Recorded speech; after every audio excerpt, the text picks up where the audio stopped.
अस्सलाम वालेकुम। आज स्टार्ट कर रहे हैं पांडास। हमने पाइथन कम्प्लीटली पढ़ लिए, उसके अलावा नमपाई भी हमने काफ़ी डिटेल में देखी है। सही, नमपाई के क्या यूज़ केस हैं इंशाल्लाह हम आगे जिस तरह पढ़ते जाएंगे आपको समझ आता रहेगा कि कहाँ कहाँ नमपाई यूज़ हो रही होती है। तो पांडास जो है वो बेसिकली अगर बात करें तो ये डेटा से रिलेटेड हमें अगर कोई टास्क परफॉर्म करवाना है, डेटा से रिलेटेड मुराद ये है कि अगर डेटा हमारा कोई मेसी डेटा आ गया है, ठीक है, मेसी डेटा में क्या हो सकता है, लेट से एक एज का कॉलम है, एज कॉलम है, लेकिन उस एज कॉलम के अंदर हमें नेम्स देखने को मिल रहे हैं या कोई स्ट्रिंग देखने को मिल रही है, ठीक है, या अगर एज देखने को मिल रही है तो इतनी बड़ी कोई एज है कि जो पॉसिबल ही नहीं है। नॉर्मली एज क्या होगी, अगर मान लें तो मैक्सिमम एज कितनी हो सकती है 120 की बहुत ज़्यादा बता रहा हूँ, वो रेयर केसेस में होगा। लेकिन इससे ऊपर अगर हमें कोई डेटा देखने को मिल रहा है 200 230 करके, तो ये क्या है आपका, ये डेटा के अंदर एक आउटलायर कहलाता है। जो नॉर्मल रेंज से बाहर हो ना उसको क्या बोलते हैं, आउटलायर मौजूद है आपका। तो डेटा को अगर आपने क्लीन करना हो, डेटा से इंसाइट्स निकालनी हो, डेटा पे क्यूरीज रन करके आपने उससे इंफॉर्मेशन कलेक्ट करनी हो, ठीक है, तो उसके लिए ज़्यादातर कौन सी लाइब्रेरी यूज़ होती है, पांडास यूज़ होती है, ठीक है। इसके अलावा अगर आप नो कोड सॉफ्टवेयर की तरफ जाते हैं तो पावर बीआई हो गया, ठीक है। पावर बीआई बहुत ज़्यादा मतलब उसका पर्पज़ भी सेम ही है, जो पांडास कर रहा होता है डेटा क्लीनिंग वगैरह के लिहाज से, ग्राफ्स वगैरह बना रहे होते हैं हम उसमें पांडास पावर बीआई के अंदर, ठीक है। पांडास के अंदर ग्राफ नहीं बनते, पांडास के बाद एक लाइब्रेरी होती है मैटप्लॉटलिब और फिर दूसरी है सीबॉर्न। तो जब इसको पढ़ेंगे इंशाअल्लाह ताला उसको डिटेल में देखेंगे कि हम किस तरीके से प्लॉटिंग वगैरह करते हैं। पाई प्लॉट हो गया और लाइन प्लॉट हो गया, बार प्लॉट हो गया, वो किस तरीके से बनाए जाते हैं वो उन लाइब्रेरीज की मदद से पढ़ेंगे। तो अगर डेटा क्लीनिंग परफॉर्म करनी है या डेटा को मैनिपुलेट करके, डेटा को चेंज करके, डेटा के साथ प्ले करके कुछ इंसाइट्स निकालनी है, तो उसके लिए हम क्या यूज़ करते हैं, पांडास यूज़ करते हैं, ठीक है, पांडास लाइब्रेरी को यूज़ करते हैं।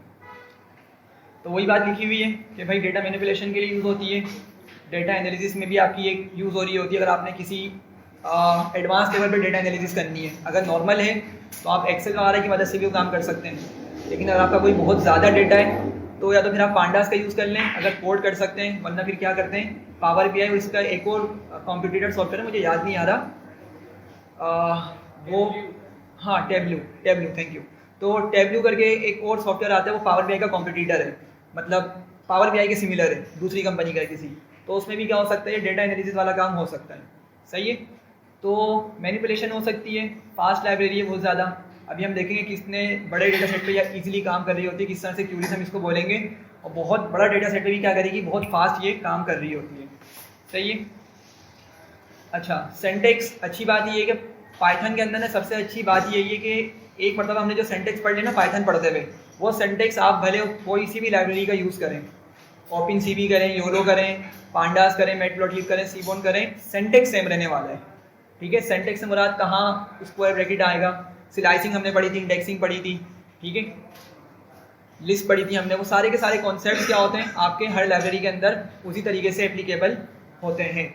थोड़ी बहुत चेंजेस होते हैं, अपना उसका थोड़ा बहुत सिंटैक्स डिफरेंट हो जाता है, लेकिन उसके अलावा पुरानी वाली चीज़ उस पर लाजमी इम्प्लीमेंट हो रही होती है, कोई न्यू बिल्कुल से न्यू चीज़ निकल के नहीं आती, थोड़ी बहुत न्यू चेंज देखने को मिल रहे होते हैं, सही है। अच्छा, एक और चीज़ हमने नमपाई पढ़ा है, तो अभी हम इसको देखते हैं कि नमपाई जो है ना पांडास की बैकएंड पे चल रहा होता है। मतलब पांडास में हम जब भी किसी डेटा फ्रेम को लोड करेंगे या किसी भी सोर्स से हम डेटा को रीड कर रहे होंगे, डेटा को पांडास में लोड कर रहे होंगे, तो बेसिकली उसके बैकएंड पे ना नमपाई चल रही होती है। नमपाई क्या करती है, उस डेटा को फेच करती है, ठीक है, और फिर क्या होता है, वो पांडास में लोड होती है। मतलब पांडास की बैकएंड पे नमपाई की मदद से वो सारा डेटा लोड हो रहा होता है। अभी थोड़ी देर में हम इसको देखेंगे कि किस तरीके से वो लोड करता है, सही है। अच्छा, इसके अलावा पांडास में हमारे पास बहुत सारे डेटा टाइप्स होते हैं, हमने पढ़े ना डेटा टाइप्स हमारे पाइथन में क्या होते थे, पाइथन के लिहाज से बात कर रहे हैं, list, tuples, string, integer, float, ठीक है, डिक्शनरी, ठीक है, सेट्स हो गए, ये हमने सारे पढ़े थे। ये हमारे डेटा टाइप्स या क्लासेस हुआ करती थी नॉर्मल पाइथन प्रोग्रामिंग के अंदर। पांडास के अंदर भी इस तरह के काफ़ी सारे डेटा टाइप्स मौजूद हैं, उनमें से बहुत ज़्यादा फ्रीक्वेंटली, या अगर ये कहें कि सिर्फ 2 डेटा टाइप्स हैं उनमें से जो यूज़ होते हैं, हमेशा वो यूज़ होते आ रहे हैं। वो कौन कौन से, सीरीज़ और डेटा फ्रेम, 2 मतलब और भी हैं, लेकिन जो ज़्यादातर यूज़ होते हैं या यूज़ ही वही होते हैं, वो कौन से सीरीज़ और डेटा फ्रेम होते हैं। सही है। अच्छा, तो सीरीज़ के बारे में लिखा हुआ है कि सीरीज़ क्या होता है भाई, वो एक कॉलम होता है सिंगल, सिंपल। किसी भी टेबल देखा है ना, जैसे किसी भी, जैसे लेट से स्टूडेंट का डेटा है, तो स्टूडेंट के डेटा के अंदर उसका अपना नेम होगा, उसकी फ़ीस होगी, उसकी एज होगी, मतलब ये सारे कॉलम्स होंगे। पेरेंट नेम हो गए, ठीक है, फादर नेम, मदर नेम, फिर क्या हो सकता है, क्लास हो गई, सेक्शन हो गया, और सारी डिटेल्स क्या होती है हम एक प्रॉपर फॉर्मेट में लिखते हैं, और वो फॉर्मेट जो होता है क्या कहलाता है, टेबल कहलाता है, ठीक है, टेबुलर डेटा। तो अगर हम किसी भी एक कॉलम पर काम कर रहे हैं, ठीक है, भले ही हमारे पास कितना बड़ा टेबल है सॉरी, हमारे पास कितना ही बड़ा टेबल क्यों ना हो, अगर हम उस टेबल के किसी भी सिंगल कॉलम पे काम कर रहे हैं, या हमारे पास मौजूद ही सिंगल कॉलम है, ठीक है, सिंगल कॉलम मौजूद है, तो उसको क्या बुलाते हैं, पांडा उसको क्या बोलती है, सीरीज बोलती है, ठीक है। उस डेटा को, जो सिंगल कॉलम डेटा, उसको क्या बोला जाता है, सीरीज बोला जाता है। ये बात क्लियर हो रही है। अच्छा, और ये क्या होती है, वन डायमेंशनल एरे होती है। ये किस तरह की एरे होती है, वन डायमेंशनल एरे होती है। वो याद है ना, हमने कहा था वेक्टर की हमने बात की थी। वेक्टर क्या होता था, सिंपल सा आपका सिंगल ब्रैकेट के अंदर डेटा लिखा हुआ होता था, सही है। तो उसको हमने 1D बोला था, या वेक्टर भी उसको कहा था।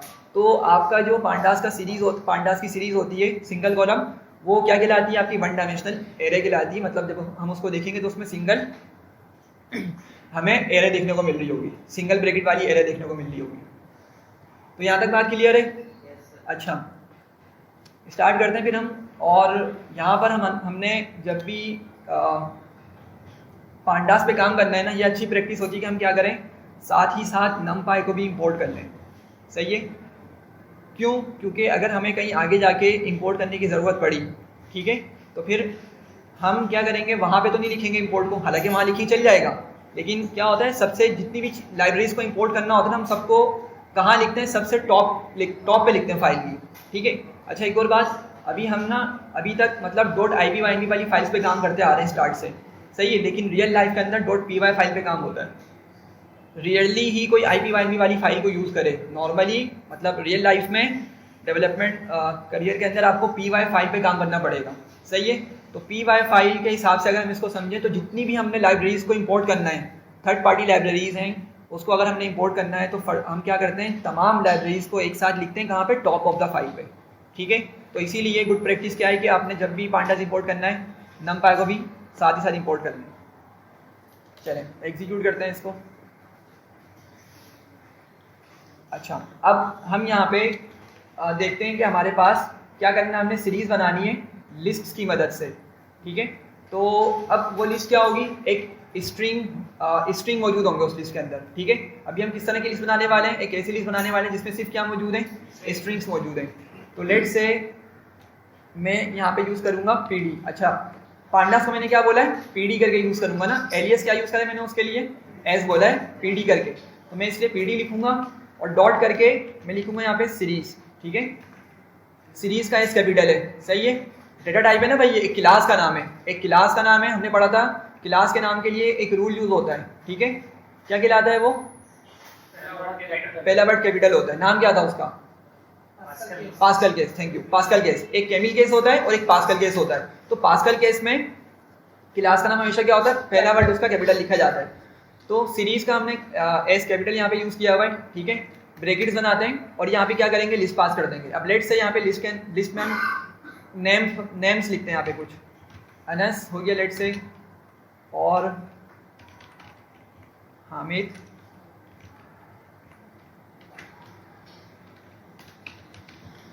ठीक है। तो यहाँ पे मैंने 4 नेम्स लिखे और ये सारे लिस्ट में मौजूद हैं, सही है।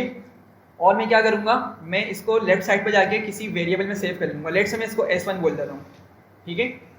तो मैंने क्या किया, मैंने ये लिस्ट यहाँ पे प्रोवाइड करी है pd.series के अंदर। तो ये क्या करेगा, pd.series हमारी इस लिस्ट को सीरीज में कन्वर्ट कर देगा, पांडास की डेटा टाइप जो है उसमें क्या कर देगा, कन्वर्ट कर देगा। चलें एग्जीक्यूट करते हैं, प्रिंट करके देखते हैं इसको, ठीक है। तो ज़रा देखें यहाँ पे क्या हुआ, उसने हमें S1 प्रिंट करके दिखा दिया। क्या हुआ, अनस, हामिद, आसिफ, उवैस, सारे के सारे हमें नेम्स मिल गए, सही। लेकिन आप लोग एक बात और कर रहे होंगे कि इसके लेफ्ट पे हमें इंडिसेस मिल रहे हैं, इंडिसेस मिल रहे हैं, ठीक है, इंडेक्स सिंगल और प्लूरल इसके इंडिसेस। तो हम यहाँ पे इंडिसेस देखने को मिल रहे हैं। तो ये इसका डिफ़ॉल्ट बिहेवियर है। जब भी हम किसी डेटा के साथ काम कर रहे होंगे, पाइथन क्या करेगा, लाजमी, पांडास क्या करेगा, लाजमी खुद से उनको नंबर्स असाइन कर देगा, ठीक है, जो कि आपके सामने मौजूद है। अच्छा, ये नीचे क्या लिखा हुआ है इसने, डी टाइप डेटा टाइप है, क्या बता रहा है इसको, ऑब्जेक्ट बता रहा है। अच्छा, तो अब आपको यहाँ से एक दूसरी चीज़ पता चलेगी कि सीरीज़ को क्या बोला जाता है, ऑब्जेक्ट भी बोला जाता है, लेकिन ये नॉर्मल ऑब्जेक्ट ओरिएंटेड प्रोग्रामिंग वाला ऑब्जेक्ट नहीं है, समझिएगा बात को। ये असल में उसकी डेटा टाइप के बारे में बता रहा है, ठीक है। सीरीज़ को दूसरा नाम क्या दिया जाता है, ऑब्जेक्ट, ठीक है। अच्छा, एक और चीज़ कि ऑब्जेक्ट जो है ना, जस्ट लाइक स्ट्रिंग होते हैं। हमने पाइथन में पढ़ा था, पाइथन प्रोग्रामिंग में, कि स्ट्रिंग क्या होते हैं, जो सिंगल या डबल कोड या ट्रिपल कोड में लिख दिए जाते हैं, वो क्या बन जाते हैं, स्ट्रिंग्स हो जाते हैं, भले ही वो कोई नंबर ही क्यों ना हो, वो भी स्ट्रिंग्स बन जाते हैं, सही है। तो सिमिलरली यहाँ पे भी हम देखेंगे कि अगर हमारे पास इवन कोई नंबर है और अगर वो सिंगल या डबल कोड में लिखा हुआ है, तो पांडास उसको स्ट्रिंग बोलने के बजाय क्या बोलता है, ऑब्जेक्ट बोलता है, ठीक है, ऑब्जेक्ट बोलता है, सही है। तो ऑब्जेक्ट जो है वो किसको रिप्रेजेंट कर रहा होता है, वो हमारी स्ट्रिंग को रिप्रेजेंट कर रहा होता है। ये बात क्लियर है। अच्छा, अब हम क्या करते हैं, हम इंटीजर्स पे जाते हैं, हम इंटीजर्स की एक सीरीज़ बनाते हैं। तो लेट से मैंने S2 बोला और मैं अगेन वो यूज़ करूँगा pd डॉट सीरीज़, और यहाँ पे हम कुछ इंटीजर्स पास कर देते हैं, प्रिंट कर लेते हैं इसको, सही है। तो ज़रा देखें क्या हुआ, ये हमारे वो नंबर्स आ गए राइट साइड पे, और लेफ्ट पे क्या किया इसने, अगेन सबके इंडिसेस खुद से लगा दिए, ठीक है। और अगेन नंबर्स हमारे इंटीजर थे, ठीक है। तो डेटा टाइप क्या बनाई है इसने, इंटीजर 64। अब आप लोग अगर याद हो कि ये इंटीजर 64 ये पीछे नंपाई से उठकर आ रहा है। हमने देखा था कि बाय डिफॉल्ट जो नंपाई होती है ना, वो क्या करती है, 64 बिट्स में लेकर आती है डेटा को, फ्लोट में भी और इंटीजर में भी, सही है। तो सिंस अभी डेटा इंटीजर है, तो इसने खुद से क्या किया, इसको इंटीजर कंसीडर कर लिया और 64 बिट्स में इसकी जगह को ऑक्यूपाई करवाया हुआ है, ठीक है। बिट्स, उम्मीद आपको क्लियर हुआ, हमने काफ़ी डिटेल में इस पर डिस्कशन की थी, सही है। अच्छा, एक ही टाइप की होगी, हमारी मिक्स नहीं हो सकती, स्ट्रिंग भी ले लूं और उसके अंदर वो भी ले लूं। बिल्कुल, अगर देखें, अगर आपकी सीरीज़ मतलब सिंगल कॉलम की बात हो रही है, उसमें बहुत सारे नंबर्स हैं, लेट से 20 टोटल वैल्यूज़ है उसमें, ठीक है, और उसमें 15 के अराउंड नंबर्स हैं, 15 के अराउंड उसमें क्या है, नंबर्स हैं, इंटीजर, वो भी इंटीजर नंबर्स हैं सारे, सही। अच्छा, 2 वैल्यूज़ में क्या आ गई, फ्लोट आ गई, ठीक है, और 3 उसमें क्या आ गया, स्ट्रिंग्स आ गए, कोई नेम्स आ गए या कोई भी अल्फ़ाबेट्स में से कोई भी वर्ड आ गया, सही। अच्छा, तो अब होगा क्या, पाइथन ना उस पूरे ही कॉलम को ऑब्जेक्ट कंसिडर कर लेगा, स्ट्रिंग कंसिडर कर लेगा। वो ये नहीं देखेगा कि वहाँ पे ऊपर इंटीजर मौजूद है, वो ये नहीं देखेगा उसके नीचे फ्लोट भी मौजूद है। वो क्या करेगा, ऑब्जेक्ट आने की वजह से, मतलब स्ट्रिंग आने की वजह से पूरे ही कॉलम को ऑब्जेक्ट कंसिडर कर लेगा, ठीक है। हम देखेंगे डेटा क्लीनिंग पार्ट के अंदर कि हमारे कुछ कॉलम्स के अंदर ये मसला होता है कि अगर कहीं पे स्ट्रिंग लिखी हुई मिल गई, लेट से डिस्टेंस की बात हो रही है, डिस्टेंस कॉलम्स की बात हो रही है, अब जो टाइपर है ना, मतलब जो टाइप करके डेटा को लिख रहा है, सही, तो उसने क्या किया, उसने डेटा को लिखते लिखते ना गलती से डिस्टेंस वाले कॉलम में किलोमीटर लिख दिया या माइल्स लिख दिया या सेंटीमीटर लिख दिया, XYZ कुछ भी लिख दिया टेक्स्ट, तो पूरा कॉलम ही आपका क्या बन जाता है, वो ऑब्जेक्ट बना देता है, सही। हालांकि इतनी सारी वैल्यूज होती हैं, सिर्फ 2 या 3 जगहों की वजह से, या एक इवन इस पे, अगर एक इवन जगह पे भी, एक सेल में भी इवन अगर कोई वैल्यू आ जाए ना स्ट्रिंग वाली, तो पूरा कॉलम क्या बन जाएगा, स्ट्रिंग बन जाएगा, ऑब्जेक्ट बन जाएगा, सॉरी। और मसला क्या होता है कि अगर आपका न्यूमेरिक कॉलम मतलब जिसमें डेटा मौजूद है नंबर्स की फॉर्म के अंदर, अगर वो ऑब्जेक्ट बन जाए, तो फिर हम एनालिसिस परफॉर्म नहीं कर सकते, मैनिपुलेशन नहीं कर सकते उसके साथ। ये बात समझ रहे हैं। तो इसीलिए हमें डेटा क्लीनिंग करनी पड़ रही होती है डेटा की। आज तो हमारा वो वाला पार्ट नहीं है, अभी तो हम सिर्फ सीरीज़ के बारे में इंट्रोडक्शन ले रहे हैं सारा, और सारे मेथड्स देखेंगे कौन कौन से हम इस पर अप्लाई कर सकते हैं मेथड्स, सही है।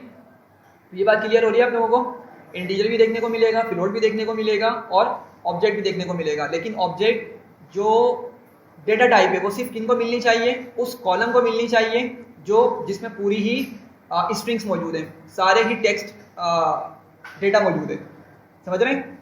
चले आगे बढ़ते हैं। अच्छा, अभी हमने देखा कि ये इंडेक्स क्या कर रहा है, खुद से लगा के ला रहा है, डिफॉल्ट इंडिसेस लगा के ला रहा है। लेट से अगर मुझे खुद के इंडेक्स लगाने हो, मुझे खुद के क्या करने हैं, इंडिसेस असाइन करवाने, तो ये भी हम कर सकते हैं। क्या करना होगा हमें, सबसे पहले तो इसी को कॉपी कर लेता हूँ, इसको मैं S3 का नाम देता हूँ और यहाँ से कुछ नंबर्स कम करता हूँ, मैं 5 तक इसको छोड़ देता हूँ, ठीक है। अच्छा अभी मैं क्या करूँगा, मैं यहाँ पर जाके लेट से इंडेक्स लिखता हूँ और इक्वल्स टू करके लिस्ट बना के मैं क्या बोलूँगा, लेट से पहले वाले को ए बोल दो, ठीक है, सेकंड वाले को बी, मतलब सेकंड वाले नंबर को बी इंडेक्स असाइन करो, थर्ड वाले को सी एंड सो ऑन करते करते हमने 5 नंबर्स रखे में तो ई तक चला जाऊँगा मैं, सही है। 5 नंबर्स हैं, 5 मैंने उसको कस्टम इंडिसेस असाइन कर दिए। एग्जीक्यूट करते हैं, प्रिंट करते हैं ज़रा इसको। तो आपकी मर्तबा क्या किया उसने, खुद से जो डिफ़ॉल्ट वाले इंडिसेस थे उनको हटाकर हमारे वाले इंडिसेस को यहाँ पे अप्लाई करवा दिया। सही है यहाँ तक, सिंपल सी चीज़ है अभी तक।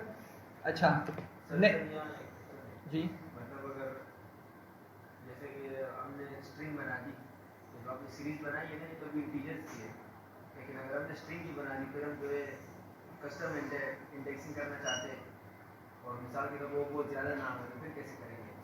आप ये बोल रहे हैं कि हमने क्या किया, इन नंबर्स को सीरीज बना दिया। सीरीज बना दी लेकिन स्ट्रिंग की फॉर्म में। हाँ, स्ट्रिंग बना के छोड़ दिया तो नंबर्स जो को। है ना इंडेक्सिंग कैसे करेंगे, मतलब खुद कस्टम इंडेक्सिंग कैसे करेंगे? सर कहना ये चाह रहे थे लार्ज डेटा पे कस्टम इंडेक्सिंग कैसे? मैं समझ गया। देखिए होता क्या है, अभी तो हम एक्चुअली खुद से डेटा लिख रहे हैं। नॉर्मली क्या होता है, हम खुद से डेटा तो नहीं लिख रहे होंगे ना, हम तो कहीं से डेटा सेट उठा रहे होंगे, या तो कोई वेबसाइट होगी, या तो कहीं एपीआई होगी, या तो डेटाबेस होगी, या कोई एक्सेल फाइल या सीएसवी फाइल, यहाँ से हम डेटा उठा रहे होते हैं। तो अगर उस कॉलम के अंदर अगर उस फाइल के अंदर एक से ज़्यादा कॉलम्स मौजूद है, और लेट से कि अगर आपने किसी उस डेटा सेट के अंदर कोई एक कॉलम को इंडेक्स बना के रखवाना है, कस्टम इंडेक्स बना के रखवाना है, तो आप ये काम करेंगे, उसको फिर यहाँ पे इसकी जगह हटाकर, अभी हम देखते हैं आगे जाके ये चीज़ हटा के हम क्या करेंगे, उस कॉलम का नाम पास कर देंगे। अभी हम लिस्ट बना के पास कर रहे हैं ना, खुद से लिख रहे हैं, तो बड़ा डेटा होगा तो डेफिनेटली नहीं कर सकते हैं वो वाला काम। लेकिन क्या होगा, जब आप डेटा सेट को लोड कर रहे होंगे ना, तो क्या करेंगे आप, इंडेक्स इस पैरामीटर की मदद से ही क्या करेंगे, किसी एक कॉलम को उसी डेटा सेट से, डेटा सेट में बहुत सारे कॉलम्स होंगे, उसी में से किसी एक डेटा सेट के कॉलम को उठा के इंडेक्स बना के आप रखवा देंगे, सही है। वरना इसकी और टेक्निक भी हो सकती है, अगर हम चाहें ना तो हम यहाँ पे लिस्ट कॉम्प्रीहेंशन का यूज़ करते हुए ये एबीसीडी जनरेट करवा सकते हैं। लिस्ट कॉम्प्रीहेंशन का यूज़ करते हुए हम ये वाली एबीसीडी जनरेट करवा सकते हैं। एक फंक्शन होता है, एग्जैक्टली मुझे याद नहीं है, हमने इसको देखा था शायद ORD होता है। अगर मैं ORD इसको 1 बोलूँ, length 1 but integer not, CHR होता है, नहीं, खैर कोई एक फंक्शन होता है, मैं देख के बता दूंगा। CHR अलग ला रहा है, यहाँ पे ना कुछ फंक्शन होता है, उसको हम क्या करेंगे, यहाँ पे कुछ नंबर पर असाइन करेंगे ना, कुछ नंबर प्रोवाइड करेंगे, तो हमारी एबीसीडी जनरेट करके ले आता है वो, ठीक है। हाँ, लूप की मदद से। तो हम क्या कर सकते हैं, लूप के अंदर नंबर जनरेट करवा देंगे, उसकी रेंज होती है, वो रेंज शायद 97 से स्टार्ट होती है, मतलब नंबर स्टार्ट होते हैं 97 से, एस की टेबल के हिसाब से काम चल रहा होता है, एस की नंबर्स के हिसाब से 97 से वो सीक्वेंस चलता है, स्टार्ट होती है स्मॉल ए की, और शायद 100 समथिंग पे जाके एंड होती है। तो हम उसको अगर फंक्शन को वो नंबर बारी बारी असाइन करेंगे ना, तो क्या करेगा, हमारे लिए उनके अल्फ़ाबेट्स ला के दे देगा, समझ रहे हैं। तो हम क्या कर सकते हैं, अलग से खुद उस लिस्ट को बना के यहाँ पे उसका नाम रख सकते हैं। अगेन वही वाली बात जो मैं डेटा सेट के लिहाज से बता रहा था। या अगर आप चाहें तो आप क्या करें, उसी को यहीं पे लिस्ट कॉम्प्रीहेंशन की मदद से काम करवा के यहाँ पे अपने जितने आपको इंडिसेस असाइन करने उतने इंडिसेस जनरेट करवाएं और असाइन कर दें। समझ रहे हैं बात को। अभी देखते हैं आगे जाके, हमने डेटा सेट को लोड करना है। यहाँ तक बताएं, यहाँ तक कोई मसला? अच्छा, सेटिंग का नेम हमें क्या करना है, अगर हम चाहें ना तो हमारे पास ये फंक्शनलिटी भी होती है कि हम किसी भी सीरीज़ को नाम दे सकते हैं, कोई अपना कस्टम नाम दे सकते हैं, ठीक है, जस्ट उसको रिमेंबर याद रखने के लिए, ठीक है। उस नाम से सिर्फ हमें ही मतलब फ़ायदा होगा कि हम उसको याद रख सकेंगे कि उस डेटा सेट में क्या पड़ा हुआ है, उसके अलावा कुछ नहीं होने वाला, मतलब उस पर प्रोग्रामिंग लेवल पे कोई काम नहीं होने वाला। तो क्या करना होगा मुझे, लेट्स से हमने ऊपर इतनी सारी सीरीज़ बनाई हुई है S1 S2 S3 के नाम से। मैं यहाँ बोलता हूँ S3 को कॉल करता हूँ, मैं S3 डॉट नेम लिखता हूँ और इक्वल्स टू करके इसको कोई नेम दे देते हैं। क्या नेम दें? अच्छा, ऊपर हमने एक S1 बनाई थी, उसमें हमने नेम्स ही स्टोर किए थे ना शायद, हाँ ये आ गई, इसमें हमने सिर्फ नेम्स ही स्टोर किए थे। तो बल्कि मैं S1 को क्या करता हूँ, यहाँ पे S1 को कॉल करता हूँ और मैं S1 का नेम सेट करवा देता हूँ। S1 डॉट नेम करके यहाँ पे लिख देता हूँ स्टूडेंट्स नेम, सही है। तो मैंने क्या किया, S1 का नाम असाइन करवा दिया, क्या बोलकर, स्टूडेंट्स नेम बोलकर मैंने उसका नाम असाइन करवा दिया, ठीक है। तो क्या होगा, अब अगर मैं आगे जाता हूँ और मुझे ये देखना है, लेट्स हमने बहुत सारी सीरीज़ पे काम किया, ठीक है, और हम क्या करना है, हम देखना चाह रहे हैं कि भाई कौन सी सीरीज़ में, अब जैसे लेट्स अगर हमने 10 to 20 सीरीज़ पे काम कर लिया तो हमें एग्जैक्टली याद नहीं होगा यार कौन सी वाली सीरीज़ किस चीज़ के लिए, मतलब उसमें किस चीज़ का डेटा मौजूद है। तो हम क्या कर सकते हैं, उस सीरीज़ का नाम लिख के जस्ट क्या करेंगे, डॉट नेम को जब कॉल करेंगे तो हमें क्या करेगा, हमें वो उसका नाम बता देगा कि यार इसमें डेटा जो है ना वो इस चीज़ से रिलेटेड मौजूद है। ये समझ रहे हैं बात को? तो सिंपल सी चीज़ है, लेकिन ये चीज़ सिर्फ हमारी हेल्प के लिए, इससे प्रोग्रामिंग में कोई फ़र्क नहीं पड़ने वाला, मतलब हम इस चीज़ को प्रोग्रामिंग में कहीं यूज़ नहीं कर सकते। यहाँ तक क्लियर है? चलें आगे बढ़ते हैं। सीरीज़ फ्रॉम डिक्शनरी, अभी तक हमने लिस्ट से देखा है, अभी तक हमने क्या किया, सारी सीरीज़ लिस्ट की मदद से बनाई है। अब डिक्शनरी से भी देखते हैं किस तरह बनती है। तो लेट से मैं अगेन वही करने वाला हूँ, मैं पहले इसका नाम दे दूंगा S4 करके और मैं लिखूंगा pd डॉट सीरीज़, ठीक है, और फिर मैं क्या करूँगा, अंदर डिक्शनरी वाले ब्रैकेट्स बनाऊंगा, सही है। और आपको मालूम है एग्जैक्टली डिक्शनरी के अंदर हमें दो चीज़ें देनी होती हैं, क्या क्या होती हैं, की और वैल्यूज़। अब लेट से हम यहाँ पर चलें एक न्यू सीरीज़ बनाते हैं एज की, एज नाम की, ठीक है। तो मैंने की में क्या दिया, एज दिया, और मैं इसमें लिस्ट पास करूँगा इस तरीके से।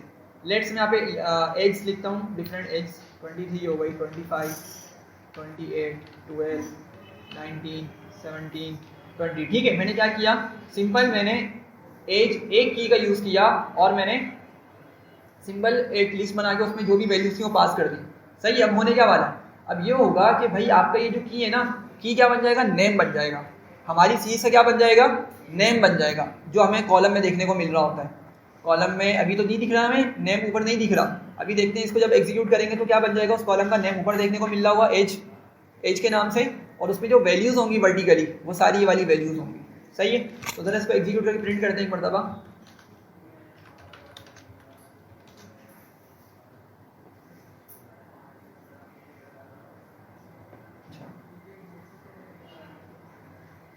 ऑब्जेक्ट, अच्छा असल में मतलब नहीं, बात ये है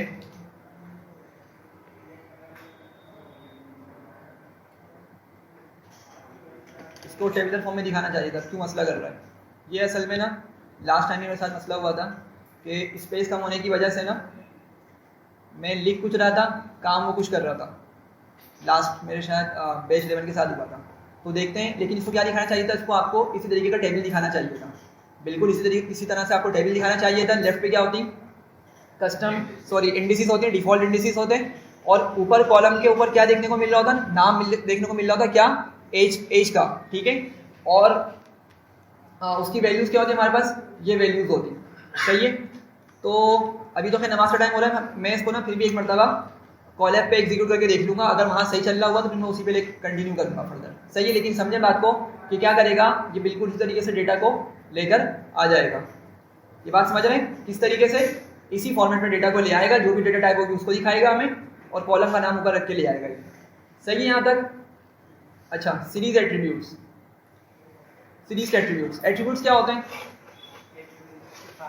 खासियत हो गई। और अगर ऑब्जेक्ट ओरिएंटेड प्रोग्रामिंग के हिसाब से बात करें, कैरेक्टरिस्टिक्स, और वो कहाँ लिखी जाती हैं,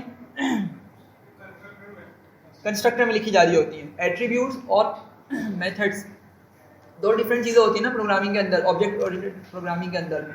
तो मेथड्स क्या होते हैं, मेथड एक्चुअली बताते हैं कि यार वो चीज़ क्या कर सकती है, मेथड्स हम ये डिफाइन कर सकते हैं वो क्या कर सकती है, ठीक है। और एट्रीब्यूट्स में क्या होते हैं, उसी की कैरेक्टरिस्टिक्स होती हैं, सही है। तो साइज हमने पढ़ा था नमपाई के अंदर, साइज क्या करता था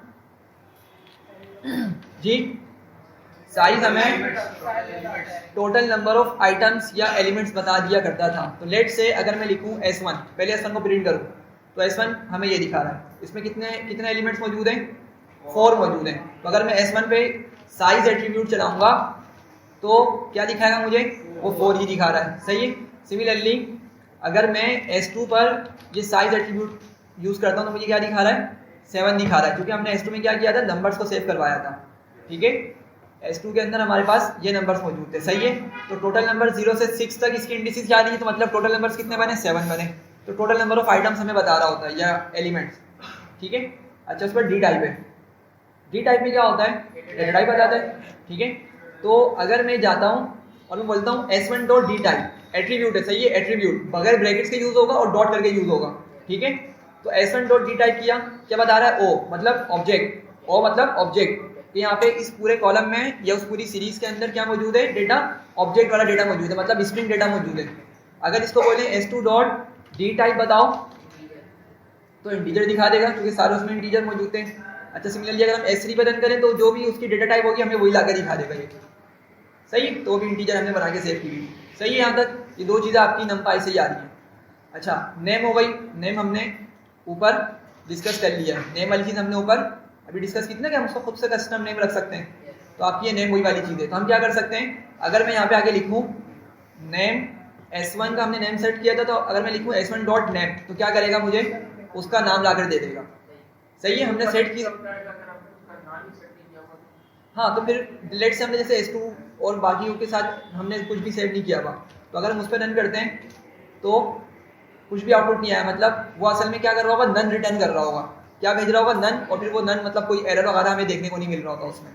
ठीक है, तो जिसमें नाम कुछ भी सेट नहीं किया हुआ उसका कुछ भी नहीं आएगा। अच्छा, उसके बाद है इज़ यूनिक। हाँ, ये भी एट्रीब्यूट है। सही है, सारे एट्रीब्यूट्स की बात हो रही है। तो क्या करूँगा मैं, लेट से मैं लिखता हूँ s1 डॉट इज़ यूनिक, मतलब ये चेक करके बताएगा मेरी सीरीज में सारी की सारी यूनिक वैल्यूज़ हैं। अगर हुई तो क्या बता रहा है, ट्रू बता रहा है। सारे नेम्स क्या थे हमारे, यूनिक थे। ठीक है, इस यूनिक भी क्या है, एक एट्रीब्यूट है जो बताएगा हमारी जो सीरीज़ है सारे के सारे उसमें एंट्रीज जो हैं, जो डेटा है वो यूनिक हैं या नहीं है। सही है, और एक मसला ये भी होता है डेटा के अंदर कि जब हम डेटा को रीड कर रहे होते हैं ना, जब डेटा के साथ डील कर रहे होते हैं तो हमें उसमें डुप्लीकेट्स देखने को मिलते हैं। पूरी रोज़ क्या होती हैं, multiple times, several times repeat हुई होती है। सही है, तो अगर बिल्कुल same data several times repeat हो गया तो हमें क्या फ़ायदा उसका, हमारे लिए किसी काम का नहीं है। तो हम क्या करते हैं, उनको ड्रॉप कर देते हैं, उनको डिलीट कर देते हैं उन रोज़ को। सही है, तो ये वहाँ पे यूज़ किया जा सकता है अगर हमें देखना हो कि हमारे डेटा के अंदर प्योर यूनिक डेटा मौजूद है या नहीं है। सही है। अच्छा, आगे बढ़ते हैं। इंडेक्स एक दूसरा एक और एट्रीब्यूट है। ये क्या करेगा, हमें इंडिसेस लाके दे देगा, जो भी हमारे इंडिसेस होंगे वो लाकर हमें प्रोवाइड कर देगा। तो मैं लिखता हूँ s1 डॉट इंडेक्स। सही है, एग्जीक्यूट किया तो क्या बता रहा है, ये कहाँ से स्टार्ट हो रहा है, 0 से कहाँ तक जा रहा है, 4 तक जा रहा है। ठीक है, अच्छा ये बात समझिएगा, 4 लिखा हुआ है लेकिन 4 कंसिडर नहीं होगा। सही है, मतलब वैल्यू वही कंसिडर होगी 3। हाँ ठीक है, जो मतलब पीछे से कॉन्सेप्ट चला आ रहा है ना वही आपका आगे तक कंटिन्यू रहेगा, कोई चेंज नहीं है उसके अंदर।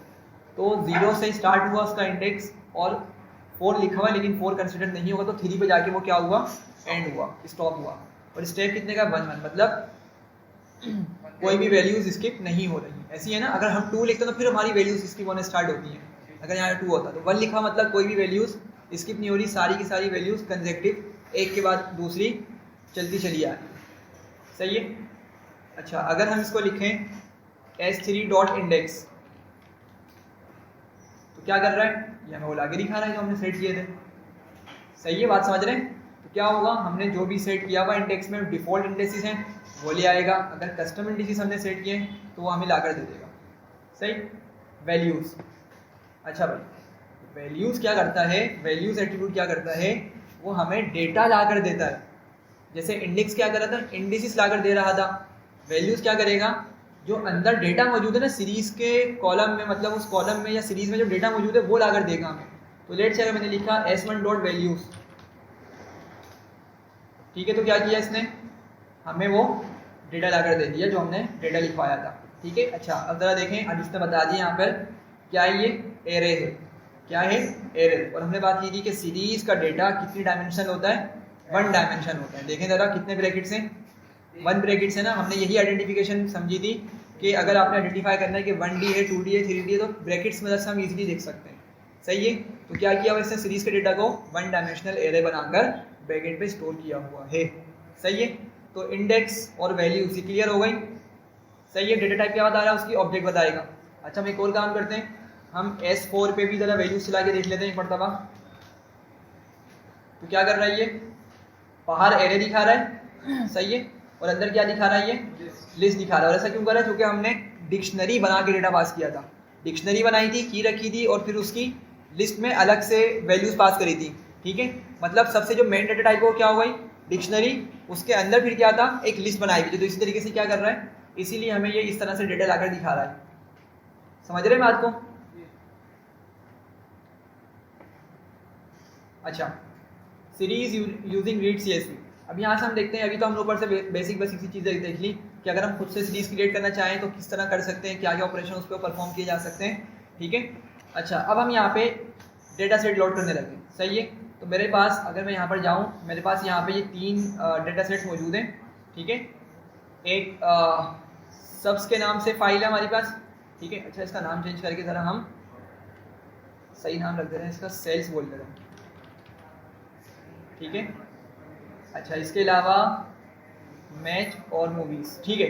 तो हमारे पास ये कुछ 3 डेटा सेट्स मौजूद हैं, हम क्या करेंगे, हम इनको लोड करने लगे अपने पास, सही है। तो क्या करूँगा मैं, सीरीज़ पे काम कर रहा हूँ तो डेफिनेटली क्या अभी हमारे पास एक कॉलम का डेटा मौजूद है।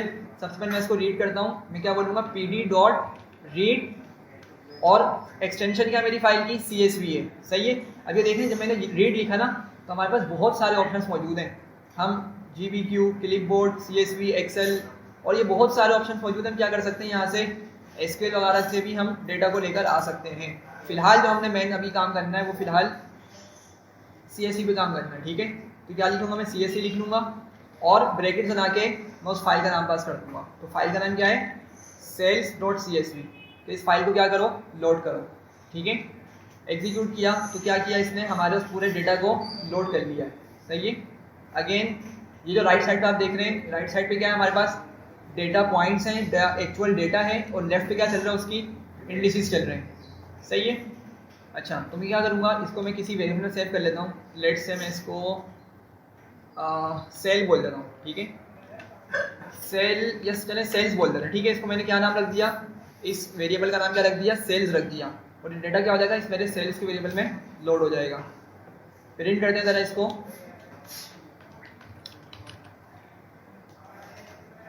सही है। तो क्या आ रहा है, हमें ये उस सेल्स डेटा की डिटेल दिखा रहा है, मतलब सारी वैल्यूज दिखा रहा है। अच्छा, इसको समझिएगा, ये डेटा बेसिकली ये शो कर रहा है कि लेट से कोई भी ई-कॉमर्स स्टोर है या कोई भी शॉप है, फॉर एग्जांपल कुछ भी कंसिडर कर सकते हैं। तो इसमें ना मतलब किसी भी एक पीरियड से लेके, मतलब एक डे से लेके किसी आगे वाले डेज तक का डेटा कलेक्ट किया गया कि उस शॉप पे या उस ई-कॉमर्स शॉप वेबसाइट पे कितनी सेल आ रही है, कितने कस्टमर्स आ रहे हैं, ठीक है। तो लेट से जो पहले दिन उसने डेटा रिकॉर्ड करने स्टार्ट किया जिस भी बंदे ने, वो कितनी उस पर सेल्स आई, 48 डेज। मतलब ये ऐसा नहीं कि ई-कॉमर्स बनाते के साथ ही पहले दिन सेल आ गई, मतलब काफ़ी टाइम के बाद उसने ये डेटा रिकॉर्ड करना स्टार्ट किया कि आइडिया लगाऊं कि कितनी सेल्स मेरे पास पर डे निकल जाती हैं। तो पहले डे उसने रिकॉर्ड किया 48 आई, सेकंड डे पे कितनी आई, 57 आई, फिर थर्ड डे पे क्या हो गई, फिर कम हो गई, सही है। तो इस तरीके से डेटा कहाँ तक जा रहा है, 365 तक जा रहा है, मतलब पूरे साल का डेटा ही है, सही है यहाँ तक। तो ये डेटा के अंदर मौजूद है। अच्छा, एक और काम करते हैं, हम 2 कॉलम्स वाले डेटा सेट्स को भी इंपोर्ट कर लेते हैं, सही है। 2 कॉलम्स वाले डेटा सेट्स कौन से हैं, हम यहाँ चलते हैं वापसी और ज़रा देखते हैं मैच CSV। अच्छा, ये मैच वाली फाइल को भी समझ लें कि ये जो मैच CSV है ना, बेसिकली इसमें किसी प्लेयर के जो उसने टोटल मैच प्ले किए हैं, ठीक है। लेट से हम कंसिडर कर लेते हैं कि भाई कोई भी प्लेयर है, कोई भी एक प्लेयर है, जैसे कौन हो सकता है, मैं असल में मैच देखता नहीं हूँ, कौन है मैच प्लेयर, बाबर आजम, चलो बाबर आजम।